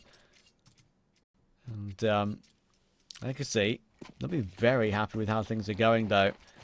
They've managed to win the first gun round. Unfortunately, they don't get rewarded with another save. The wild card. Oh my goodness! Hang on, I'll get back to my point in a moment because Dumao has got the AWP out. Fuzi does well to take Sads in. Brings it back into a 4 versus 4. Actually, they've drawn a lot of rotations over toward B, and they're going to back away instantly off of that. I think that's a good job from Wildcard pushing back Legacy, who did want to get out towards that B site quickly, but an important op shot hit by Fuzi in response to Dumao's. So they will, at the very least, live to fight another day here on the defensive side, but Legacy have readjusted. And you're right, the rotation's quite heavy towards that B site. Susp, again, like he's typically the B anchor on Wildcard, and we saw him on Inferno maybe getting caught out a few times on the defensive side, pushing up carelessly, and I felt like again there, you know, util in hand, very exposed, and he goes down very cleanly. So trade is good, at the very least this time, but yeah. Smoke for cross, A site has been left abandoned here, Travis, as you alluded to. They're back, though. In a pretty good position. I think Legacy went a little slower than expected, and there's 2 players on Cat. Great flashbang thrown to force them back, though. Yeah. Oh, and that nade. Oh, it doesn't do much. I think they get control again. Sure, they've got kits on Stan and JBA this time. It's actually very retakeable, but with just 2 flashes, gonna have to be pretty good flashes. Sonic is pushing his way up. There are 2 players watching the CT push up, but they'll manage to catch Latos just as he looks away. Nickers trades it nicely though, and that headshot angle is so hard to deal with. The battle continues though. JBA pushing forward, Oh, no can't way. react. Only one bullet was needed to deal with Neckers. He does incredibly well. On 2 HP to get one more. 3 in the round. Fuzi trying to save. Not going to be allowed to. Legacy, they're here to play. Quad kill from Neckers. He's usually not the man to maybe frag as hard on this Legacy roster. But he's leading the way right now. Wow, that's crazy, honestly, because you'd think Wildcard stopped that quick advance onto the B site. That's what Legacy have been punishing them with, is those quick pushes. They finally put a stop to it, and then they lose on the attempted take of the A site towards long. I mean, I felt like the pieces were in place, maybe a little too hesitant from Wildcard, trying to get back onto that site. And I mean, I have to give credit to Legacy, though. They threw one flashbang that forced both cap players to retreat and not really have the opportunity to deny the bomb plant. So Legacy on to 10. And also, let's not forget, Legacy won 9 in a row here. That round win streak is insane. Wildcard still yet to find their 7th. They are going to buy up again here. And I mean, for good reason. They got the util, they got the decent guns. No op available for Fuzi, but I'm not sure how much of a difference that's going to make. And they send 4 players to A. This is actually could be a fantastic read, because you have a couple players coming in. They're running through that incendiary like we talked about. It's not really that much damage done. Sonic almost doing damage to his teammate in that situation. I think they know the player has pushed out behind blue box here. Smoke thrown. They don't engage. They decide to fall off instead. Surprising decision, but with Stanislaw getting that second onto Dumao, they really can settle in on the bomb sites and wait for Legacy to come to them. That's huge from Stan. That's such a relaxer. I mean, they have moved away, though. They're trying to stick as a pack. Legacy have kept it pretty silent. They've still got plenty of utility. That's the main thing. They've realised that they don't need to use a utility to already be up onto the site. It's so hard to full spray Galileo from that sort of angle and at that range. So Legacy can only get 1, but so much damage overall. Of course, 2 Fuzi and Stan. The retake is on, but Kitless, 2v4. Sadzin and Lato have a great shot here. And look at Sadzin holding long doors. If he gets into a position where he can help his teammate as well, this could still be on. All right, Sadzin gets 1 and flicks around for the second. I feel like he had no business finding that second frag. Now Lato can clutch us out. He's got the first. He's got it. Down to a 1v1. Sonic's no kit. Yep, he definitely has this. Oh, Molotov thrown. Sonic gets the frag, but there's definitely no time. No kit. That is tough for Wildcard. They probably should have had that round. I don't understand how in a 4v2, Legacy gets a free bomb site. I think it was a 5v2 at that point, or 5v3, excuse me. They get a free bomb site and walk out and plant that bomb. It just... If I have one criticism for Wildcard on their defensive side right now, is that they're being way too passive towards long in the mid round. They're giving all that space up, and Legacy realized it, like you said, and just said, okay, we don't have to use util. We can just walk out here and get to the bomb site. Kind of inexcusable. Oh, okay. Not even through the door. Clean shot from Fuzi, trying to make up for their defensive lapses with some pure firepower. Yeah, Legacy making some really good calls in the last few rounds. So just a pure shift up toward A, realizing that using utility would alert Wildcard to their presence. Worked beautifully well. And John, I'm pretty sure I'm right, but I'm not going to confirm it with you. Wildcard were winning 6-1, weren't they? Yes, they absolutely were. It's 10 in a row for Legacy. What's happened? What has happened? I don't know. It's pretty wild. I mean, look, they did manage to at least get that opening frag from Fuzi here. But it's still, I don't necessarily feel like there's much confidence on the Wildcard side. And again, this is their pick. They're 9-2 here. They play this map more than Legacy, but Legacy are starting to body them. This is the sort of round they need to win. Yeah. Help the money, winning on a weird sort of half purchase.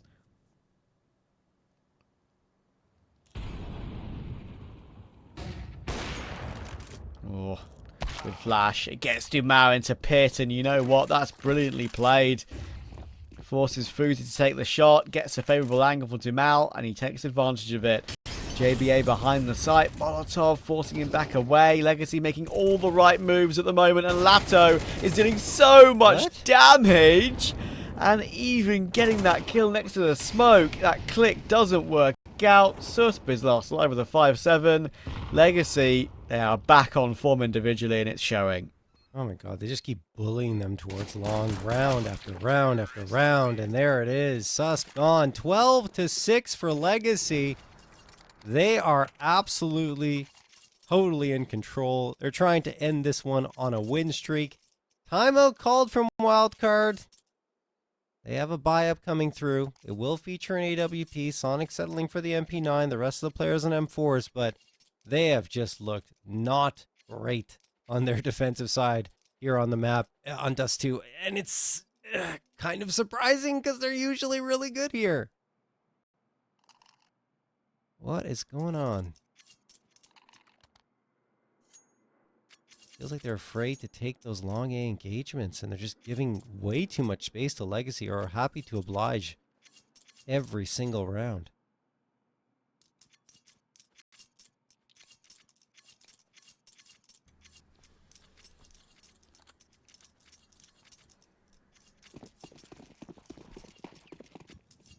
Bit of a crazy collapse, and one I wasn't expecting, I'm going to say. 6-1. And it could be a 13-6 loss, unbelievably. Sadzin has taken the opening kill. The buy isn't perfect, of course, for Wildcard. They've had to invest in everything they can.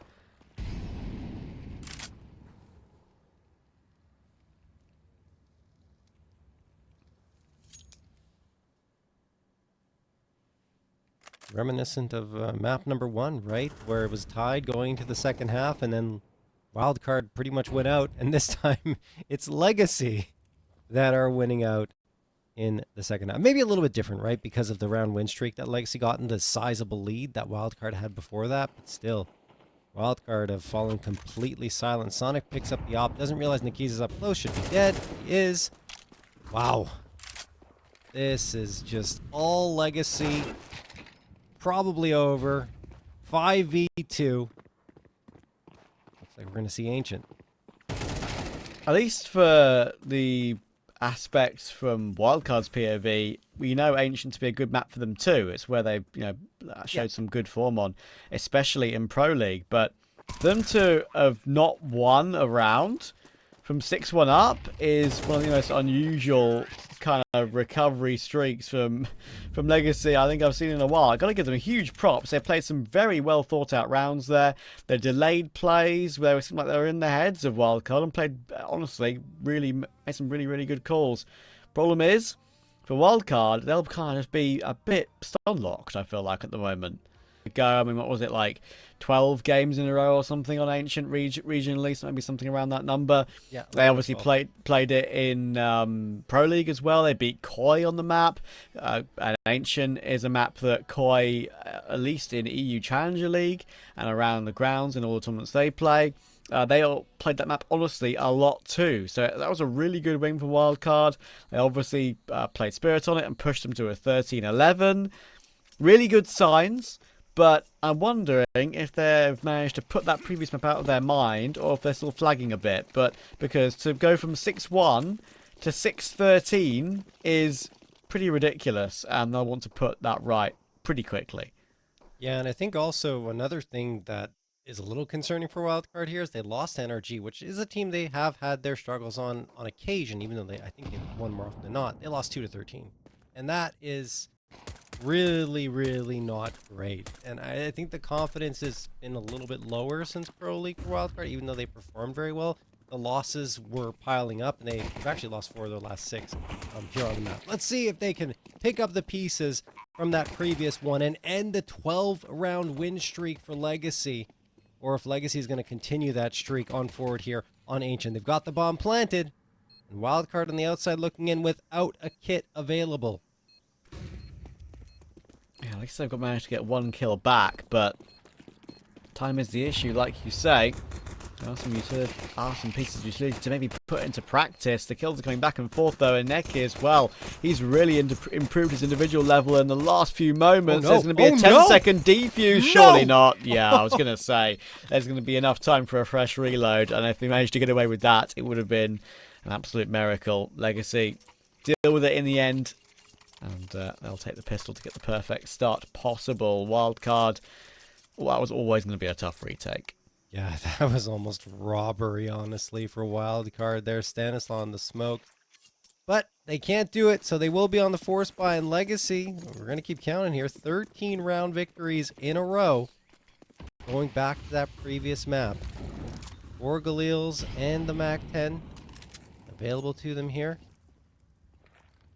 Wouldn't be the first time that Legacy have impressed us in a qualifier. In fact, we'll get back to that point. Dumao's going to get the opener here on Stanislaw. We'll have a little bit of a break here. We'll see. He's engaging with Fuzi. Nice one for Fuzi. Oh, that nade was so good. Fuzi and Sus down to 3 and 10 HP, but they get away. Can't believe they were able to fall back in that situation. But it happens. Yeah, I guess Sadzine is going to manage to get one through the wall. Fine. That works out.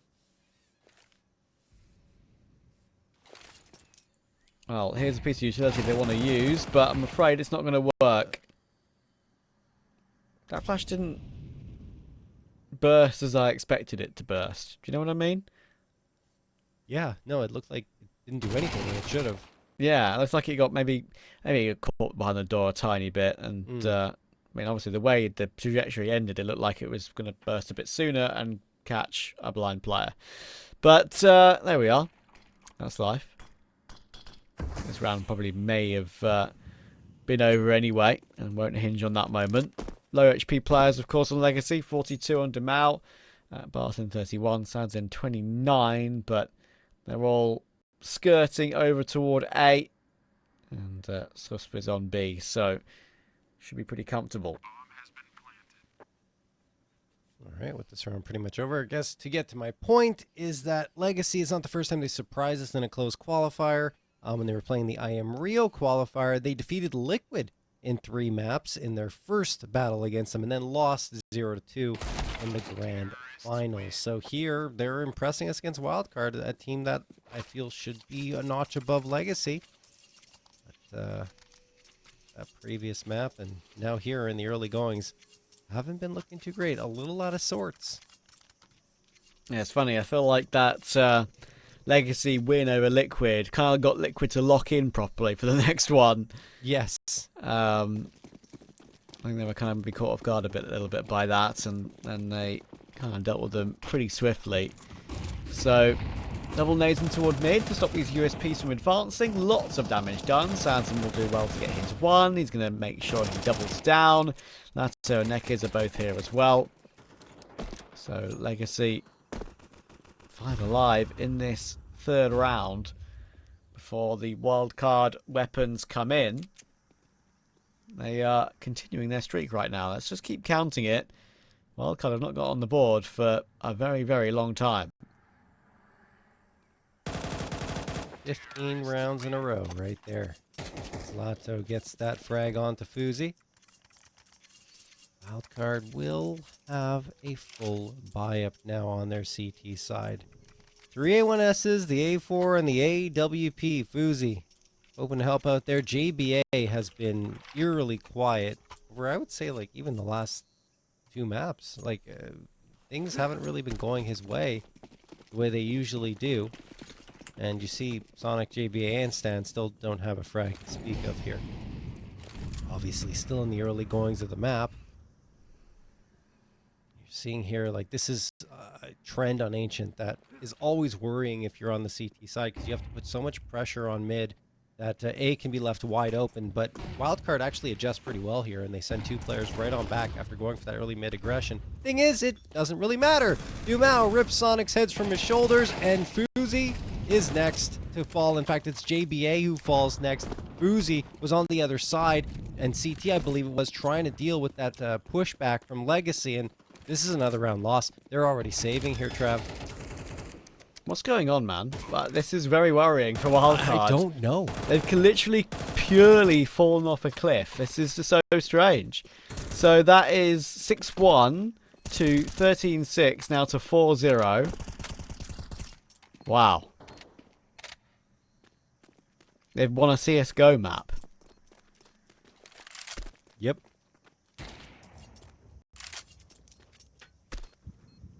Good old MR15. Sometimes I miss it. But MR12 is here to stay. There's a weird part of me that wishes MR15 was put back into place for, like, major final or something, you know? Yeah, I see what you're saying. Because everyone says that best of fives in MR12 are okay. Can still be a bit long, but okay. I feel like maybe an MR15 best of 3 for a grand final or something like that. I don't like what you're cooking here. Yeah. I don't mind it. Do an MR15 for a grand final, sticking to a BO3. I don't know if I'd necessarily mind that. Because obviously majors are still a best of 3 final. I prefer a best Yeah. of 5 final now because it feels like almost a happy medium. Even though they can run long, like I say, it feels like a happy medium. They're trying aggression. We're trying something different for Wildcard. And I don't, honestly, I don't mind the idea, but it's just not worked, and nothing has worked. This is unbelievable. They go aggressive with Sonic and JBA. Both of them are yet to find a kill in this game. It's going to have to be Sus. We can only go 1 for 1. Rotation might be in, but the AWP has to jump away. This is 5-0. I don't know. A site. First of the A site, it seems. Going back to Dust2 as well. What on earth is happening here? They've lost all their confidence on the wildcard side. Uzi's trying to get one here on the periphery of the map, I would say, or periphery of the site. Anyway, it's just a save. 5-0 for Legacy. We can talk more about the BO3 versus BO5. I think BO5s are great in the right circumstances. Like in a major, I think it should be a BO5 final, even though it's not. But I think they can deliver some very incredible moments. Doing a BO, like for the major in particular, changing it to MR15 for the final if they really want to stick, and both guns go. They don't even save the guns here. So they don't even have the discipline to do that. That's wild to me. But anyway, because Valve is committed to BO3s in a major final, make it MR15. I am totally for that, because then at least you have a little more Counter-Strike and a little more potential for those comebacks to materialize in those closer matches. Anyway, I mean, you could also argue that we do get MR15 when it is a close match, because overtime, right? Of course, you're not wrong. So there's always that. But on the flip side, when you get to overtime, you have full money, versus MR15 where you have to keep fighting, the ebbs and flows of the economy right to the finish line.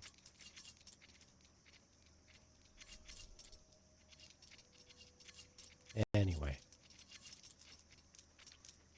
I mean, the scores on the doors right now just do not read well, do they?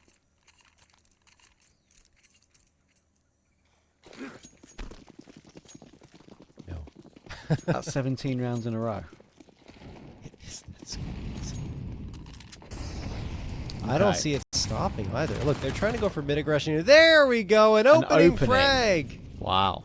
Finally, I don't even remember the last time they got an opening frag in a while. Barton's going to overlook this. Oh, wait, no one's coming. I was fooled by the X-ray a little bit there.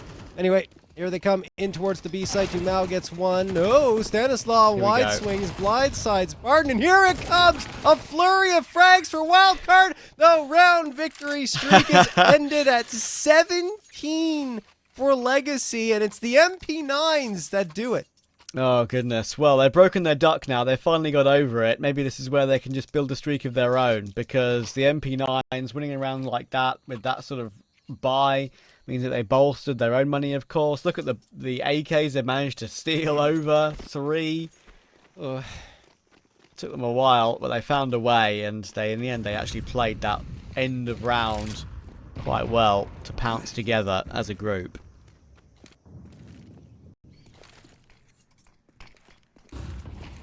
He's open, so that's going to be a free plant here for Legacy if they get the bomb there. Maybe they don't even want to bring the bomb to A. They just want to get all the noise made there, maybe find a frag. They don't get that opening frag again. It's Sonic with the headshot onto Dumao, but that's going to attract a ton of attention towards A. There is a piece here. Stanislaw waiting for the rotation. He gets one. Maybe even the second will go his way here. No, it's close. But Stan loses the fight. Sadzine waits with the op and holds the angle as well. 3v3 Legacy now have to deal with all 3 wildcard members on this B site. Should they commit there? They don't have to, though. And having seen all that presence, they might decide to rotate back in towards A. Is there enough util to justify that rotation is the question. Not really. They're going to have to gamble that no one's going to be there. And now a great nade thrown by Fuzi to take out Sadzine brings it to a 3v2 advantage for Wildcard. After the heroic of the previous round, you can't afford to lose this one. And this is some good proactivity. I really like that from Wildcard. Pushing JBA and Susp. I tell a lie, not Susp.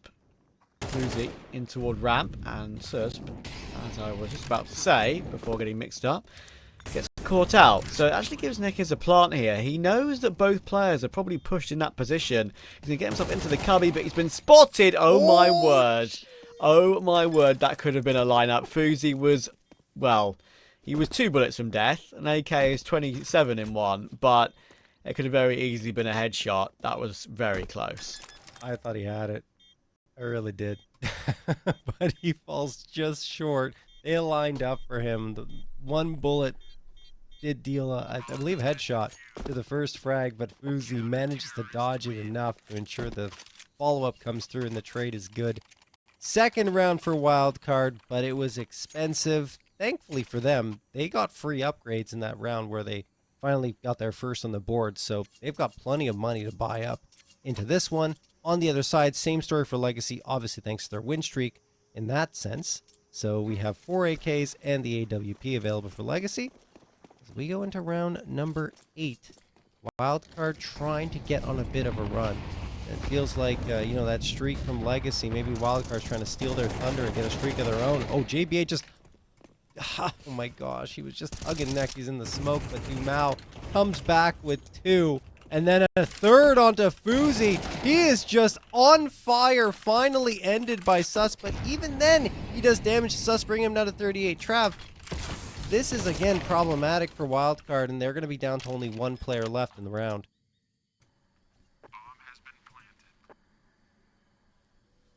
So forced to save.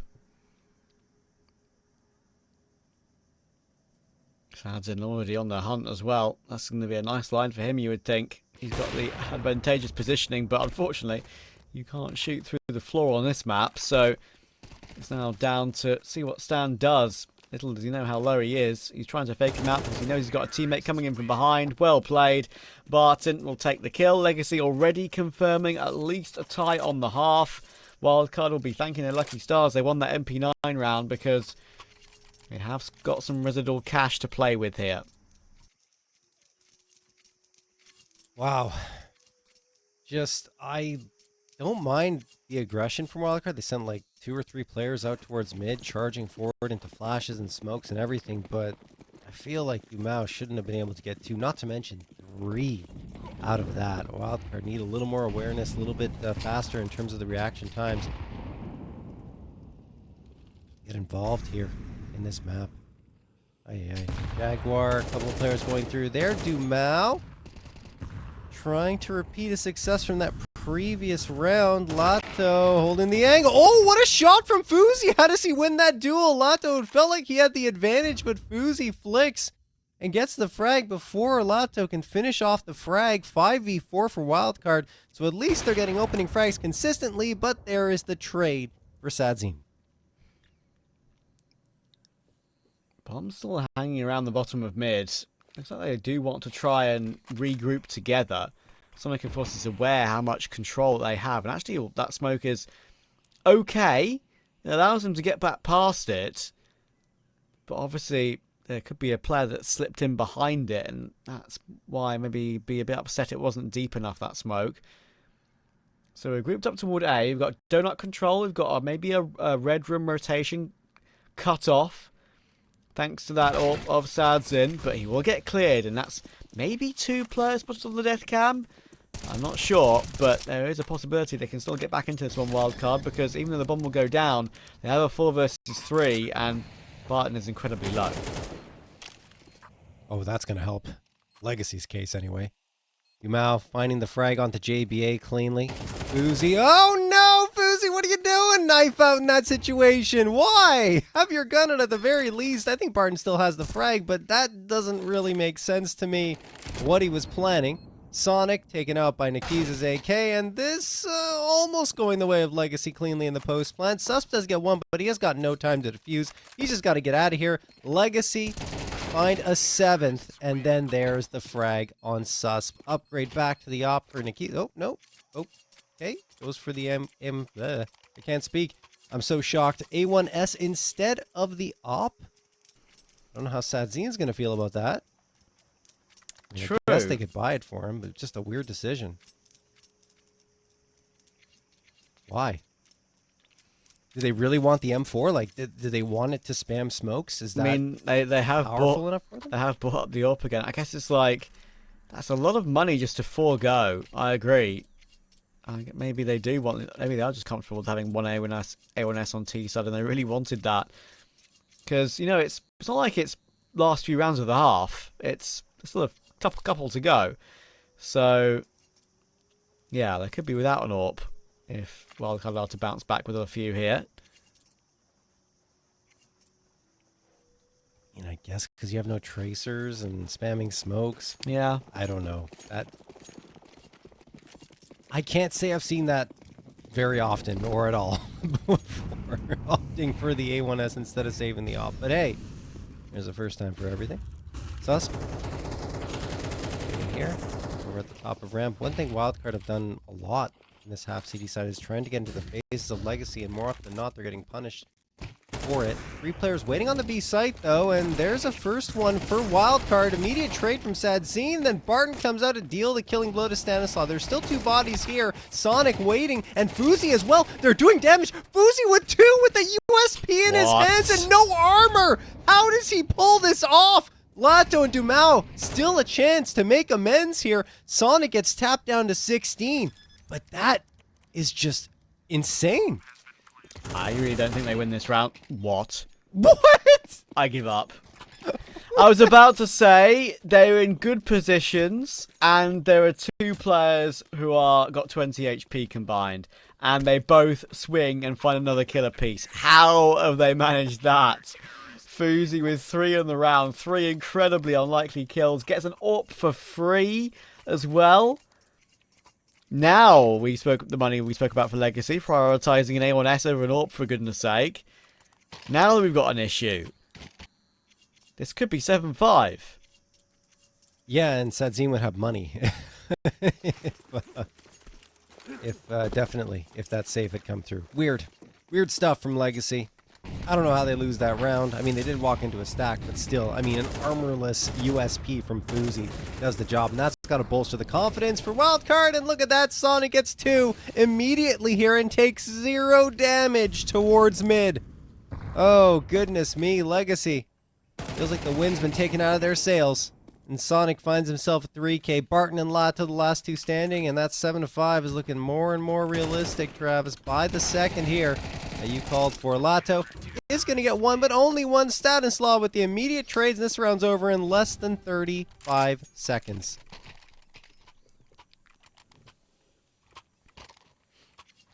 Wow.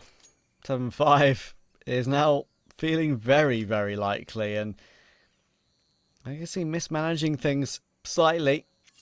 Could have changed this game. Wildcard back into it.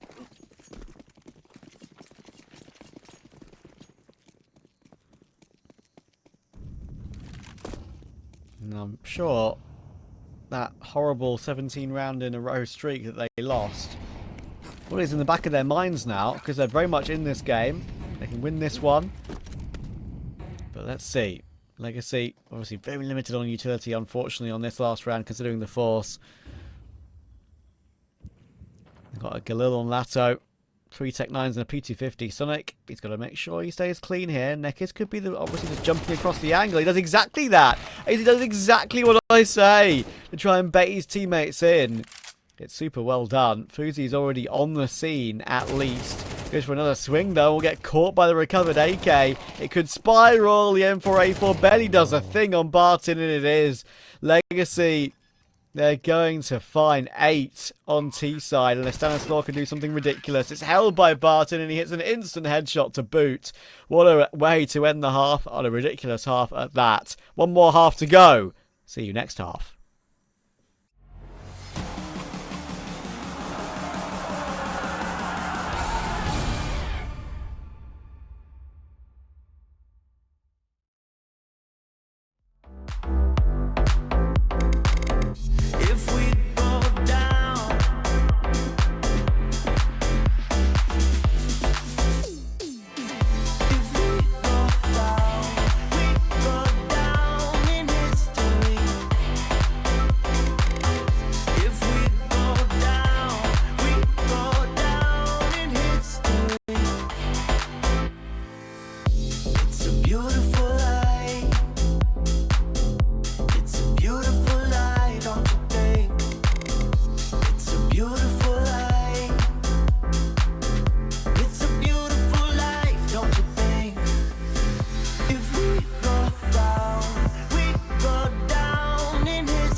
beautiful light. It's a beautiful light, don't you think? It's a beautiful light. It's a beautiful life, don't you think? If we go down, we go down in history. If we go down, we go down in history.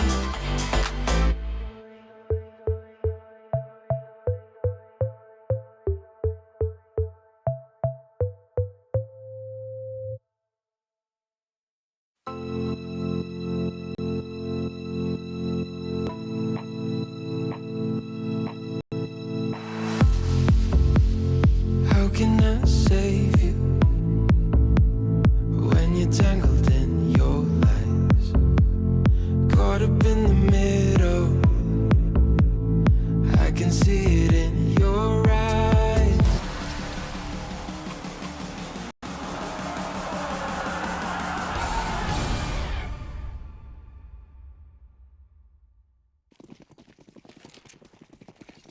Alrighty, back into the swing of things here. Final half of the series here and of our night. Niki's gonna get the opener here. Barton and Niki's just doing all the damage. They read it right, and it's over already. Less than 20 seconds into the round. Legacy wins it. No bomb plant for Wildcard. 9-4 in their favor. Wow.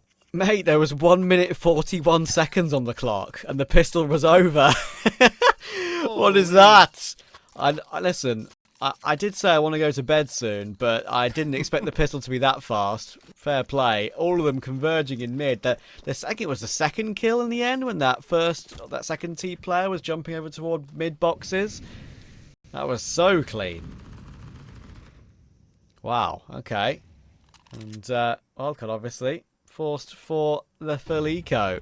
Just one deagle in play. Goodness me. Now in a perfect spot to punish again, but he's alone.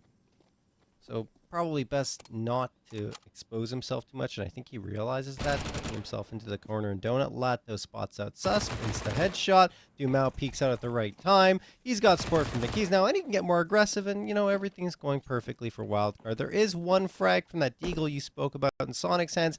Upgrades himself to a FAMAS, so Legacy needs to be... Okay, well, I guess I don't have to be that careful. Martin's going to swing around and get the headshot. 10-4 for Legacy. Just 3 needed for a decent result. Of course, we know how these qualifiers tend to work. You kind of brought it up to me in our little half-time break. Like, Yes. there's very likely will be a rematch in the grand final, unless Nouns can pull off a great result. But yeah, I think it's set up interestingly, that's for sure. Sonic will throw that long running jump smoke, but Barton, wow. Okay, Suspa and JBA, they're in a decent position to swing off of each other. They're together, they're playing a buddy system, but they didn't even get any sort of damage really off on Barton. 66 is still healthy, considering what he had to face him, and it was a FAMAS. This is an off night for JBA for sure. This is not the best Counter-Strike that he's played throughout his career. But look, like you said, that was a FAMAS against the rifles, against the AKs, and I mean the FAMAS wins it cleanly. Stanislaw going to get one towards the B site, and I mean Wildcard actually spaced themselves interestingly here. They got one at mid, one at B, one at A. Trying to keep the bodies all over the map and catch Legacy off guard, but Fuzi turns around and clears a corner at the wrong time. Dumao, well, it's the right time for Dumao anyway. And he goes back towards A, potentially greets Sonic. Sonic didn't spot him, and Dumao finds another one. Wow, just the timing completely off for Wildcard. Every single moment, it seems. As Stanislaw at least gets one, but he doesn't have the bomb. 30 seconds left. This round is probably Legacy's as well. Yeah, bomb's so far away, as you say. Look where they all died across the map, right? They're 2 and A long to begin the round immediately. Bomb seemingly didn't have a plan yet, as it was dropped in that position originally. And they just lose picks one by one elsewhere. Stan is doing the right thing here by saving. But I'm not sure it's going to amount to much in the following round. Sandsman will collect as much as he possibly can, pick up that kit. Legacy. What a streak. And, you know, we mentioned, of course, how incredible that 17 rounds in a row was. But 2 of Wildcard's rounds in this game, weren't they low purchases? Like half buys? They'd won like one... Yeah, that's right. Have they won like 2 gun rounds in like all these rounds? I think so. I want to say yes, but I honestly can't recall. The gun rounds have been pure pain, at least. That's at least something I can say. Maybe the Definitely. exact number stat I haven't got in my mind right now. It is nearly 5 a.m. I am from the UK. But we do this for the love of the game. Wildcard, are they loving the game right now? No. No. Not at all. They are cursing it, more than likely. As Legacy have just turned it on, turned it up a notch. 3 notches, let's say. Dust2, it was 5 to, I still can't believe it. 6-1, right? Yeah. In favor of Wildcard. And then Legacy just went on a ridiculous tear. Now it looks like Wildcard are waking up a little bit. Sonic a couple of frags towards mid. He's been, honestly, the only one kind of consistently finding frags here. JBA finally gets his 4th of the map, but Sadzine finds the immediate trade onto Sonic. 4v2 for Wildcard. Lato's in a good position to punish, blocks the smoke, swings around and gets stand before fading away for free. Oh my goodness, well played from Lato. I don't think it gets any better than that in the situation, unless he finds a multi-frag. Yeah, that's probably best he can do. And of course, they do have some money, but I would prefer a save. Just depends if Sadzin can get one more, or he's going to back away at the wrong time. I mean, even if he did try and make his way through that shelf position into a jag, I think he would have probably been stopped. As you can see, they are going to fall away now. So, important save. They do save. I think they do have money to purchase everything they need with one drop from Lato. Wildcard finally win another gun round.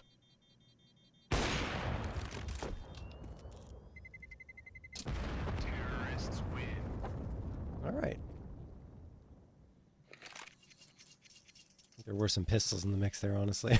So I don't know True, if I you say can gun call it- round. I mean, they Yeah. had two guns, right? They had a couple of AKs, yeah. Yeah, that's it. So again, I guess it's more like a force, but All right, Wildcard, here you go. Silence all your doubters, Wildcard. Get a gun round victory up against Legacy. 3 M4s, the Op, and the FAMAS. Just in case you're counting, guys, it's a 28-5 run right now that Legacy is on in terms of round victories. Susp doesn't care about that stat. Finds the opener at the sad scene, dear. and they double molly the Cubby at mid. Absolutely having none of it. Dumas only gets one. And Barton and Lato are the last two standing. Okay, Wildcard. Feels like they got their feet under them again, and Sonic Oh, finds wow. one, even though he takes a lot of damage. Lato leaves Barton standing by his lonesome. Barton manages to use that shadow advantage to get a good pre-fire going, hoping for another one through the smoke, but that doesn't happen. I think he just wants to run out here and take fights. Sonic is taking matters into his own hands a little bit in the last few rounds. He ran out mid with one of those impactful AKs, right, in the previous, and got 2. He's got 3 in this one. Will the 3 be in vain? Barton is trying his best, obviously, but no kit. And Javer's not really showing anything to him until right there. And that was when he was probably in the process of trying to fall away. So, 6. That is no money for Legacy. John, I have a bad feeling about this. Yeah, for Legacy maybe. I don't know. We'll see. This match has been very streaky for both sides, so Yep. I don't know. Legacy don't have any money here, so perhaps a half buy can be justified. They're going to be even more conservative than that. They're just going to get 2 pistol upgrades. Actually, only 1, as Nikis has the P2K. So it's just a Deagle purchase. Everyone else saving, and they're pushing through A main. They could get 1 here. They do. That's an AK on the ground, but Sonic is waiting around the corner. I don't think he'll let them touch it. He does. He goes down to Sadzine as well. Sadzine trying to grab the AK, but there is one Oh. more player to worry about, and it's Sus. Could have gotten scary if Sus falls too. But as it stands, it's just Lato in a 1v3, and of course Wildcard have control of the B site. They're clearing out all their angles, making sure it's safe, and that will probably do it for the round.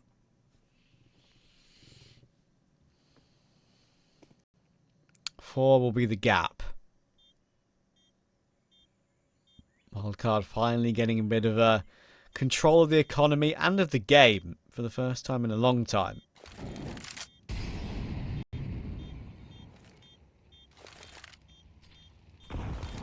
Fuzi is absolutely clearing out everything. No expenses spared. Using all of his utility to clear out cave even when the round was won. Nice tap from Stan to finish it off. Now the guns can come back out again.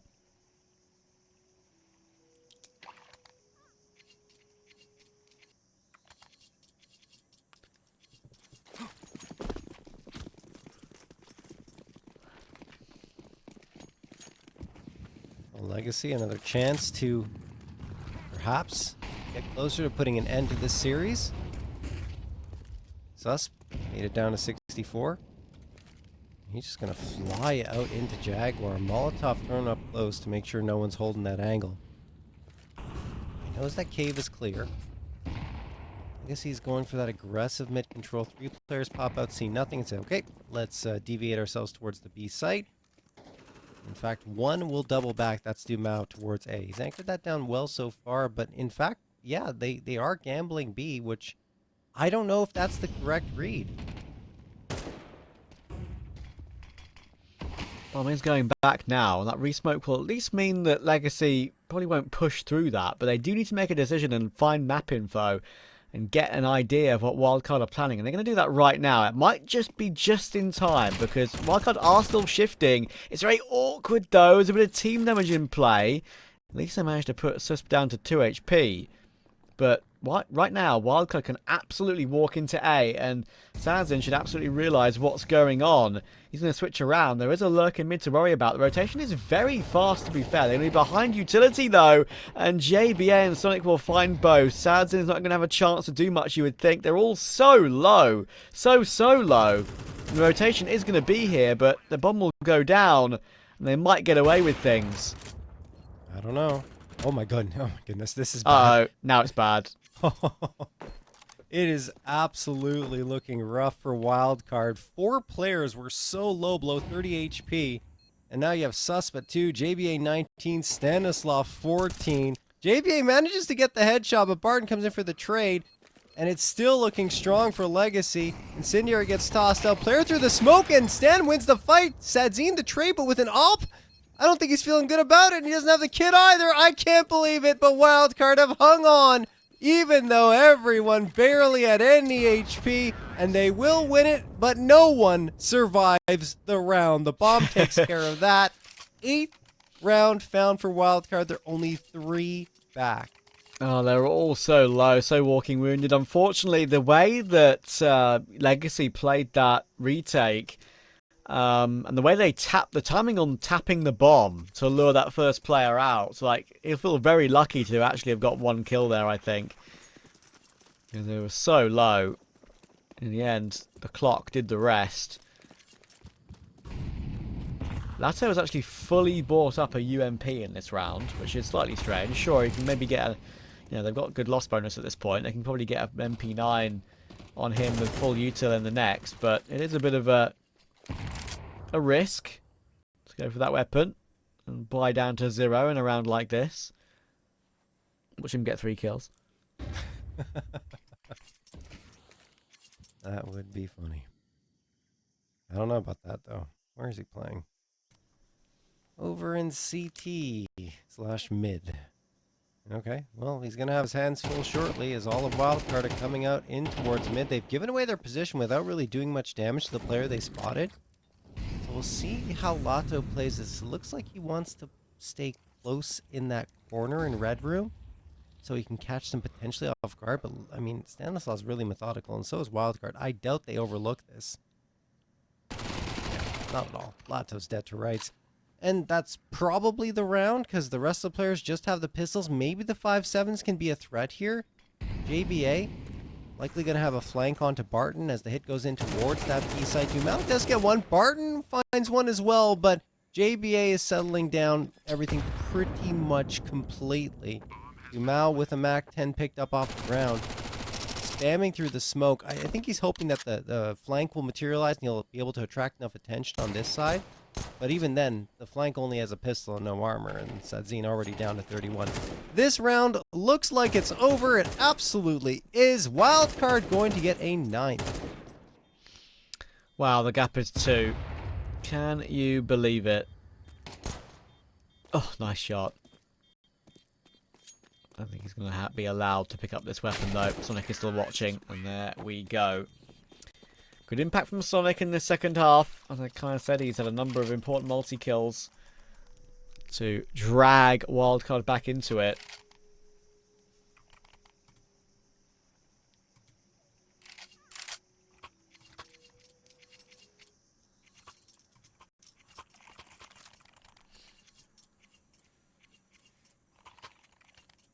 Now we're at 5 in a row for Wildcard.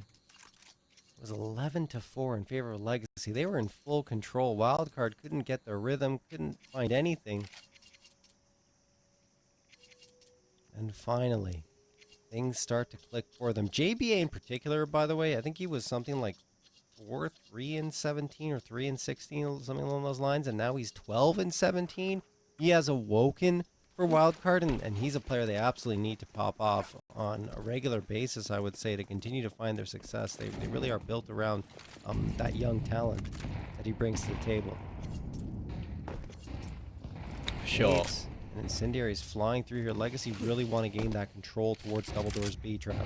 Yeah, I like that. I mean, I obviously they were assertive in one of those previous rounds, but on a timing that, while wasn't bad, still didn't work when they rotated toward A and only did damage, and in the end obviously lost that 1v1 where they both died to the bomb.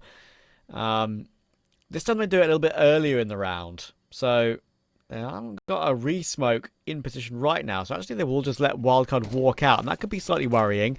Barton is the man shoulder peeking it, has to get one, needs two, does get two with the help of Nekiz, and they do really well. It's a 3-for-1 overall. And that gives them a first advantage in quite a while.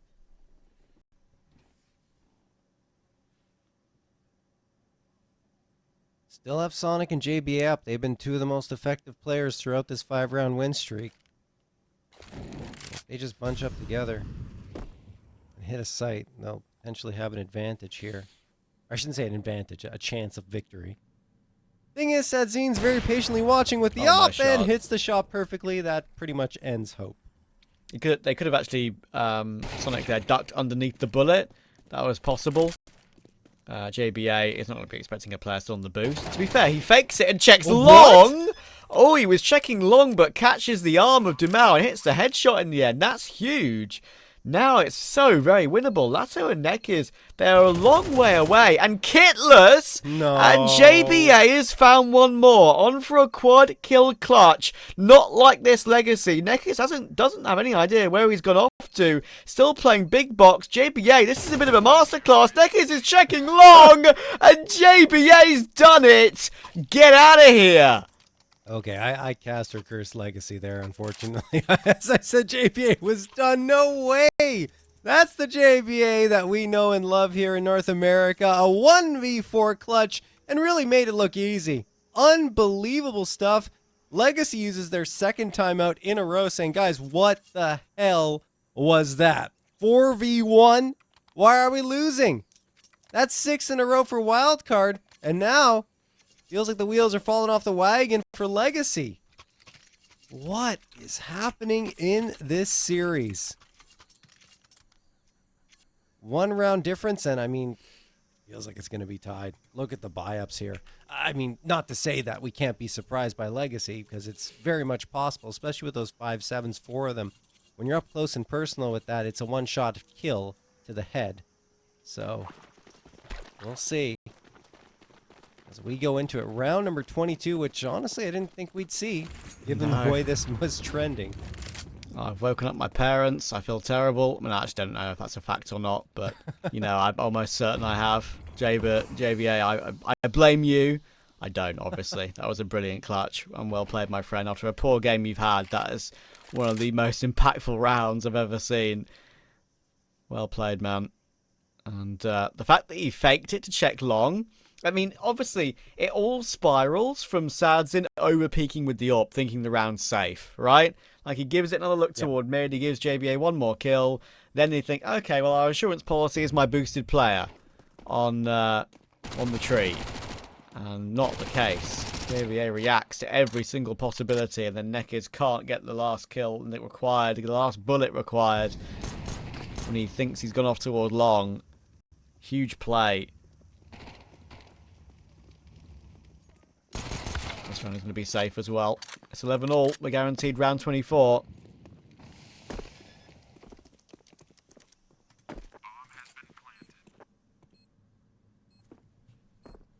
Alrighty. Wildcard looking to end this map on a win streak of their own. And not losing any bodies in the process here will help them guarantee buy-ups to the finish line, whether we go to, I would say, 23 or 24. I mean, we're going 24. What am I even saying? It's getting late. I don't have an excuse, though. I feel like you have more of an excuse saying it's getting late than I do, Travis. Mate, it's getting early. Yeah. It's early morning. The birds are singing, dude. Oh, goodness. It's been a long time since I've been up late enough into the morning that I've heard the birds starting to sing. Like, yeah. I would even have to say, like, more than 5-6 years. Fair enough. Good for you. I mean, I'm old. That's why I have kids. So I know, I know. I can't do that. That is very fair. Very fair. Right. Both teams have a bye at 11 all. At least that's the case, and it's not one team on an eco that is a scrappy round. It might still be scrappy though. They're all blind in mid. Sonic is trying to get away.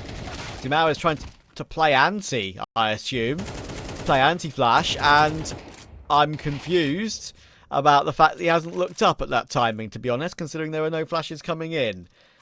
What has just happened there? Sonic's got 2 again in mid.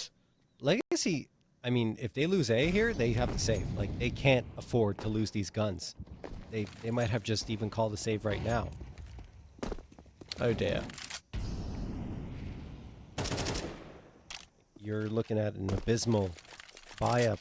You don't keep, especially the op up here for the following round. And if you're looking on the wildcard side, they are absolutely chasing. So you're not only going to have to keep those guns going, you're going to have to fend off the wildcard hunt.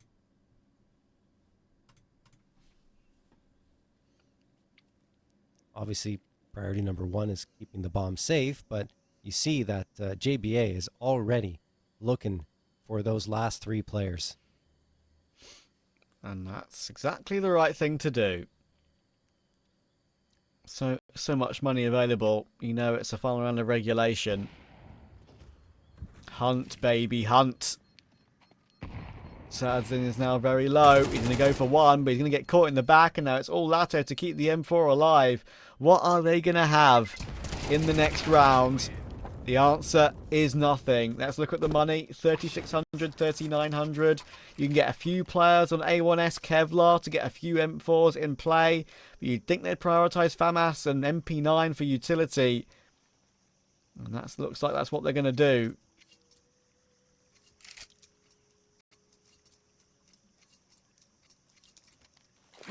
Wow. Okay. How has this happened? I What a weird-ass game.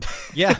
How did Wildcard blow a 6-1 lead and then lose every single round on Dust2 after that? And then how does Legacy do a similar thing here on Ancient? Who knows? It's been a very weird series, no question. But this is 8 in a row for Wildcard. Call. Yeah. 1 smoke, and they're playing contact A immediately with all 5 players. And Suspus hit the entry. This could be game over. No. Neki is fighting. There's another quick rotation actually toward Donut. And there's going to be a Temple player too. This is now very, very difficult 4v4. Bomb is trying to go down. 1 more kill comes through though. So much damage. How on earth do Wildcard get out of this one? It's still a chance. They've been allowed to settle in a little bit more on the side. I think the Donut player is the biggest risk. JBA could pop off for a multi-kill here, and he gets none. But look at the damage. Sonic, 1v4. No, not happening there either. We are going to overtime. Oh, I'm crying with laughter right now. Oh, man. They had such a good start to the round as well. What can I say? What can you say? I mean, if I'm going to be totally serious and not worried about my own mental health, Legacy deserve this. Like, they made a lot of mistakes, but they've been in the series the whole way. It would be wrong for them to go out like that, losing such a lot, much rounds in a row like they did. I think Wildcard will feel like they are in the pole position here now, though. Like, they've done such good work on the T side. Legacy have been struggling. They just have to think to themselves, listen, what worked the best? We've had the better of the T side the whole time, and guess what? If it ain't broke, don't fix it. We're rushing A again, and this time the rotations maybe aren't here quick enough, but Sadzin still doing amazing work, and they're going to blow open the smoke for him for another. That's ridiculous to take down Susp. Wow. Wildcard still get the bomb planted. Legacy are finding their crosshairs again, it seems, as we are into overtime. Still bomb taken away. Fuzi watching towards CT. He sees 3 cross and actually catches Walato. Doesn't allow him to join his teammates. Well, he joins one of them, but that's after death. Barton going to manage to get Stanislaw. Bomb still taken away. I don't know if there's enough time here. They have to hurry it up and get a defusal going. And yes, they will get that final frag. And indeed, the defusal is in time. 13-12 for Legacy. again, just when it comes to the patterns in the game, that's a weird one to win, right? Like, Yes. I could have been better on T-side the entire time and Legacy find a way to win that retake. Well, kind of like, listen, we seem to get A every single time. We seem to get in good positions on A every single time. Yet, they're not winning. You have to plant situations twice over. Now, sure, the one in regulation was tough to win it 13-11, but that one seemed a lot more doable.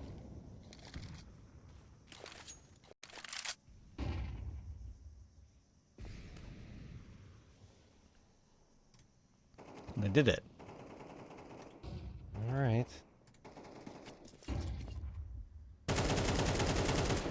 Spam coming through here from Susp. We've already got Jaguar control here on the wildcard side. Not much of a challenge from Legacy. We're playing more passively here on this B site. Could be to their detriment, but they realize how exposed Cave is. Susp is tucked into a tight corner here, and it works out for him. Fuzi supporting 2 frags immediately here. B has been cracked open, but as is usually the case from wildcard, they're not going to commit to B, and in fact, they could lose both players here. Barton has been so dangerous for Legacy. Nade sails through, will do some damage to him, a lot of damage. He's down to half health. But wildcard do indeed rotate off. Fuzi is sacrificed. He actually Jigglypuff shoulder peeks there and spots the info, but they know he's here too. Let's see if they can help save their teammate, or if he can save himself. No. Zad's in. We'll get that. The thing is, the bomb's been planted and time's already ticking away. Legacy need to rotate in. Gonna be tough with 2 in Donut, especially for Sadzin. 2 players now coming through CT and Temple. Definitely workable, but they've got to find Stan, and they will. Actually, not even a trade. And now, Kit's in play. No smoke, though. That could be the biggest issue, and time is of the essence. And JBA's done it again. Beautiful 2K. Sonic gets the last to make sure all is safe. And it's 13-all. I'm not sure why 2 players go out clearing the same angle there, though, for Legacy. You should have had one looking towards CT, but they were both zeroed in on Donut for some reason. And Wildcard do win it. They tie it up again. We're 13-13. Who will gain that edge going to the second half of the first overtime? Oh. Wildcard, are they going to send it fast again into the B site? They're going to take their time. We'll see. They've done a lot of very fast executes here on their T side here in overtime. And again, Susp wins the opening duel. That's not so much Wildcard going quickly, but Dumao hoping for a quick engagement to go his way. So gets away with it on 3 HP.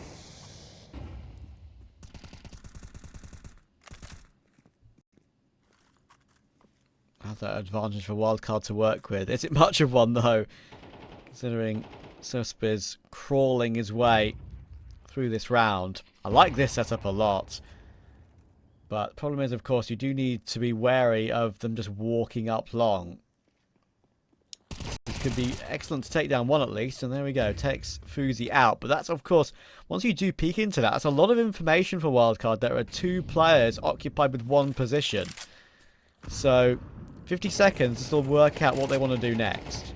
Yeah, that nade was not deep enough at all for Wildcard. Doesn't do any damage, even though they know 2 players are all the way at the back of Cave. Flashed out is Barton, and he wins the duel with Susp. Wildcard are stalling out here.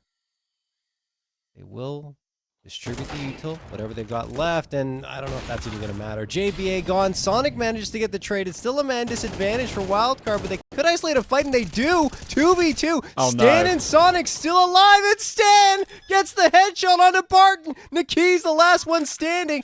He's just jiggling around there as he plants the bomb, hoping to dodge bullets if they come his way. But Wildcard are somehow managing to pull this one back, even though they were at a man disadvantage for the majority of the round. That was a 4v2 in favor of Legacy, too. Oh, Nick, surely there's no way now. I realise where he's coming from, and they've both got the angle man. held. Wildcard have brought it back. Stan dragging his team from seemingly nowhere in the series and nowhere in this final map. Wow, look at the KDs actually, funnily enough. You've got Sonic and JBA on 20 kills apiece, 20 deaths. Stan 18-18. Fuzi and Sus both negative. How are they the ones in the lead? Look at the scoreboard. It is very strange, for sure. Looking at that scoreboard, absolutely deceptive. It just, if you looked at it and without looking at the actual score line, you'd say, okay, Legacy's winning, right? No, that's not the case at all. And Fuzi and Sus are actually the two players you usually see that are contributing a lot to this team. I mean, the Swedish duo has been impeccable for Wildcard since they were added, but this time it's Sonic, JBA, and Stanislaw. As an IGL, he can frag fairly well. And we're seeing it here. In that previous round, like a 3K was the reason why they were able to pull it back into 2v4. And we have a timeout call. I believe this is technical in nature. What a time to have a tech pause in the second half of overtime. Don't talk to me right now. I'm sorry, Trav. Goodness. You know what? I'm actually just not going to say anything. And you don't have to either if you don't want to until the I round will not. restarts You know again. what? We'll be silent. A moment of silence here. Okay. I also need a drink, so hang on.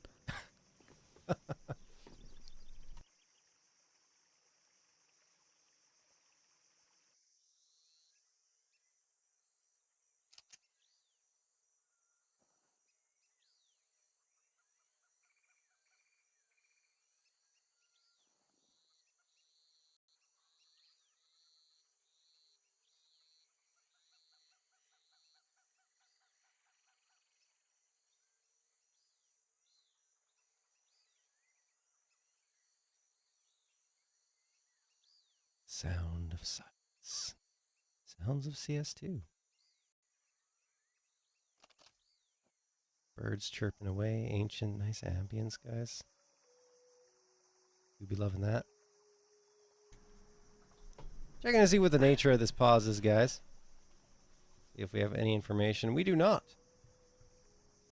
We don't know what happened. Everyone's still in the server. I'm guessing this is a bathroom break. If I Imagine Yes. if it was actually. Yeah. The M80 Fnatic bathroom break definitely went a bit viral. If we even ignore the whole game, Yes. that was the most important part. I feel like at one point. But yeah, it's gonna take a while for us to get there. And I think if we did get there, let me just maybe we would get to 7 a.m. for me. Maybe I don't know. That'd be pretty impressive. I'm hearing typing, Trav. Let's not curse you on that one. No, I mean that's fine. I think it's funny at this point. No. Oh, goodness me. I have a friend in another Discord who said to me, "Don't worry, it's going to go to overtime." So Why did he do that to you? I think I might ban him from existence.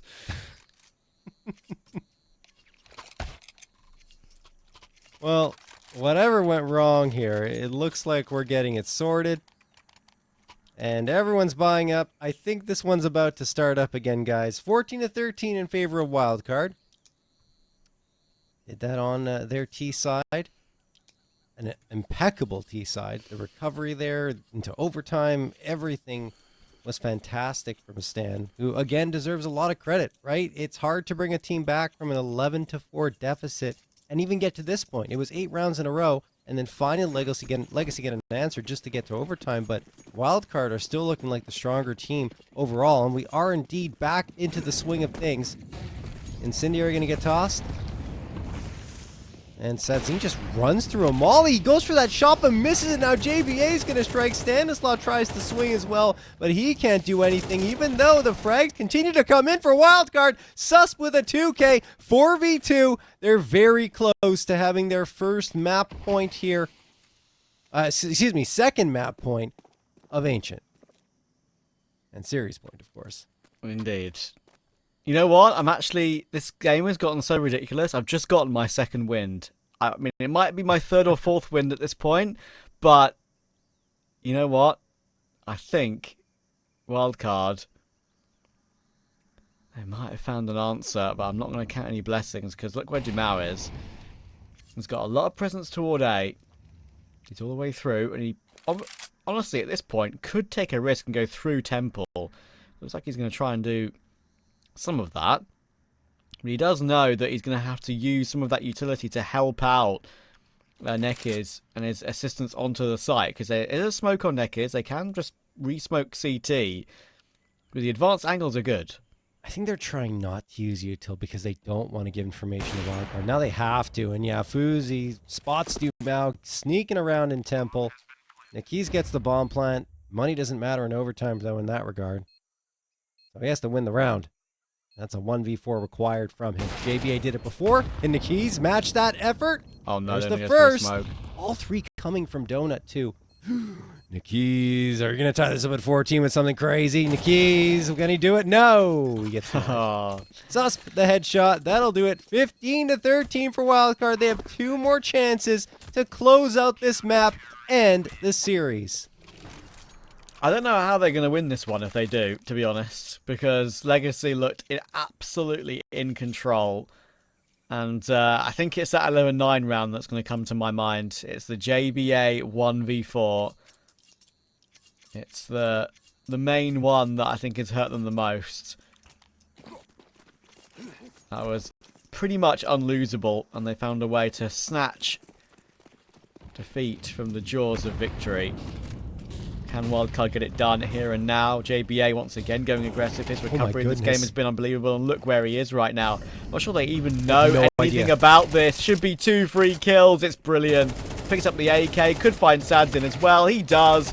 And Lato is trying his best to trade it, but it's just not going to happen. Bartin, 1 versus 4 to save the game.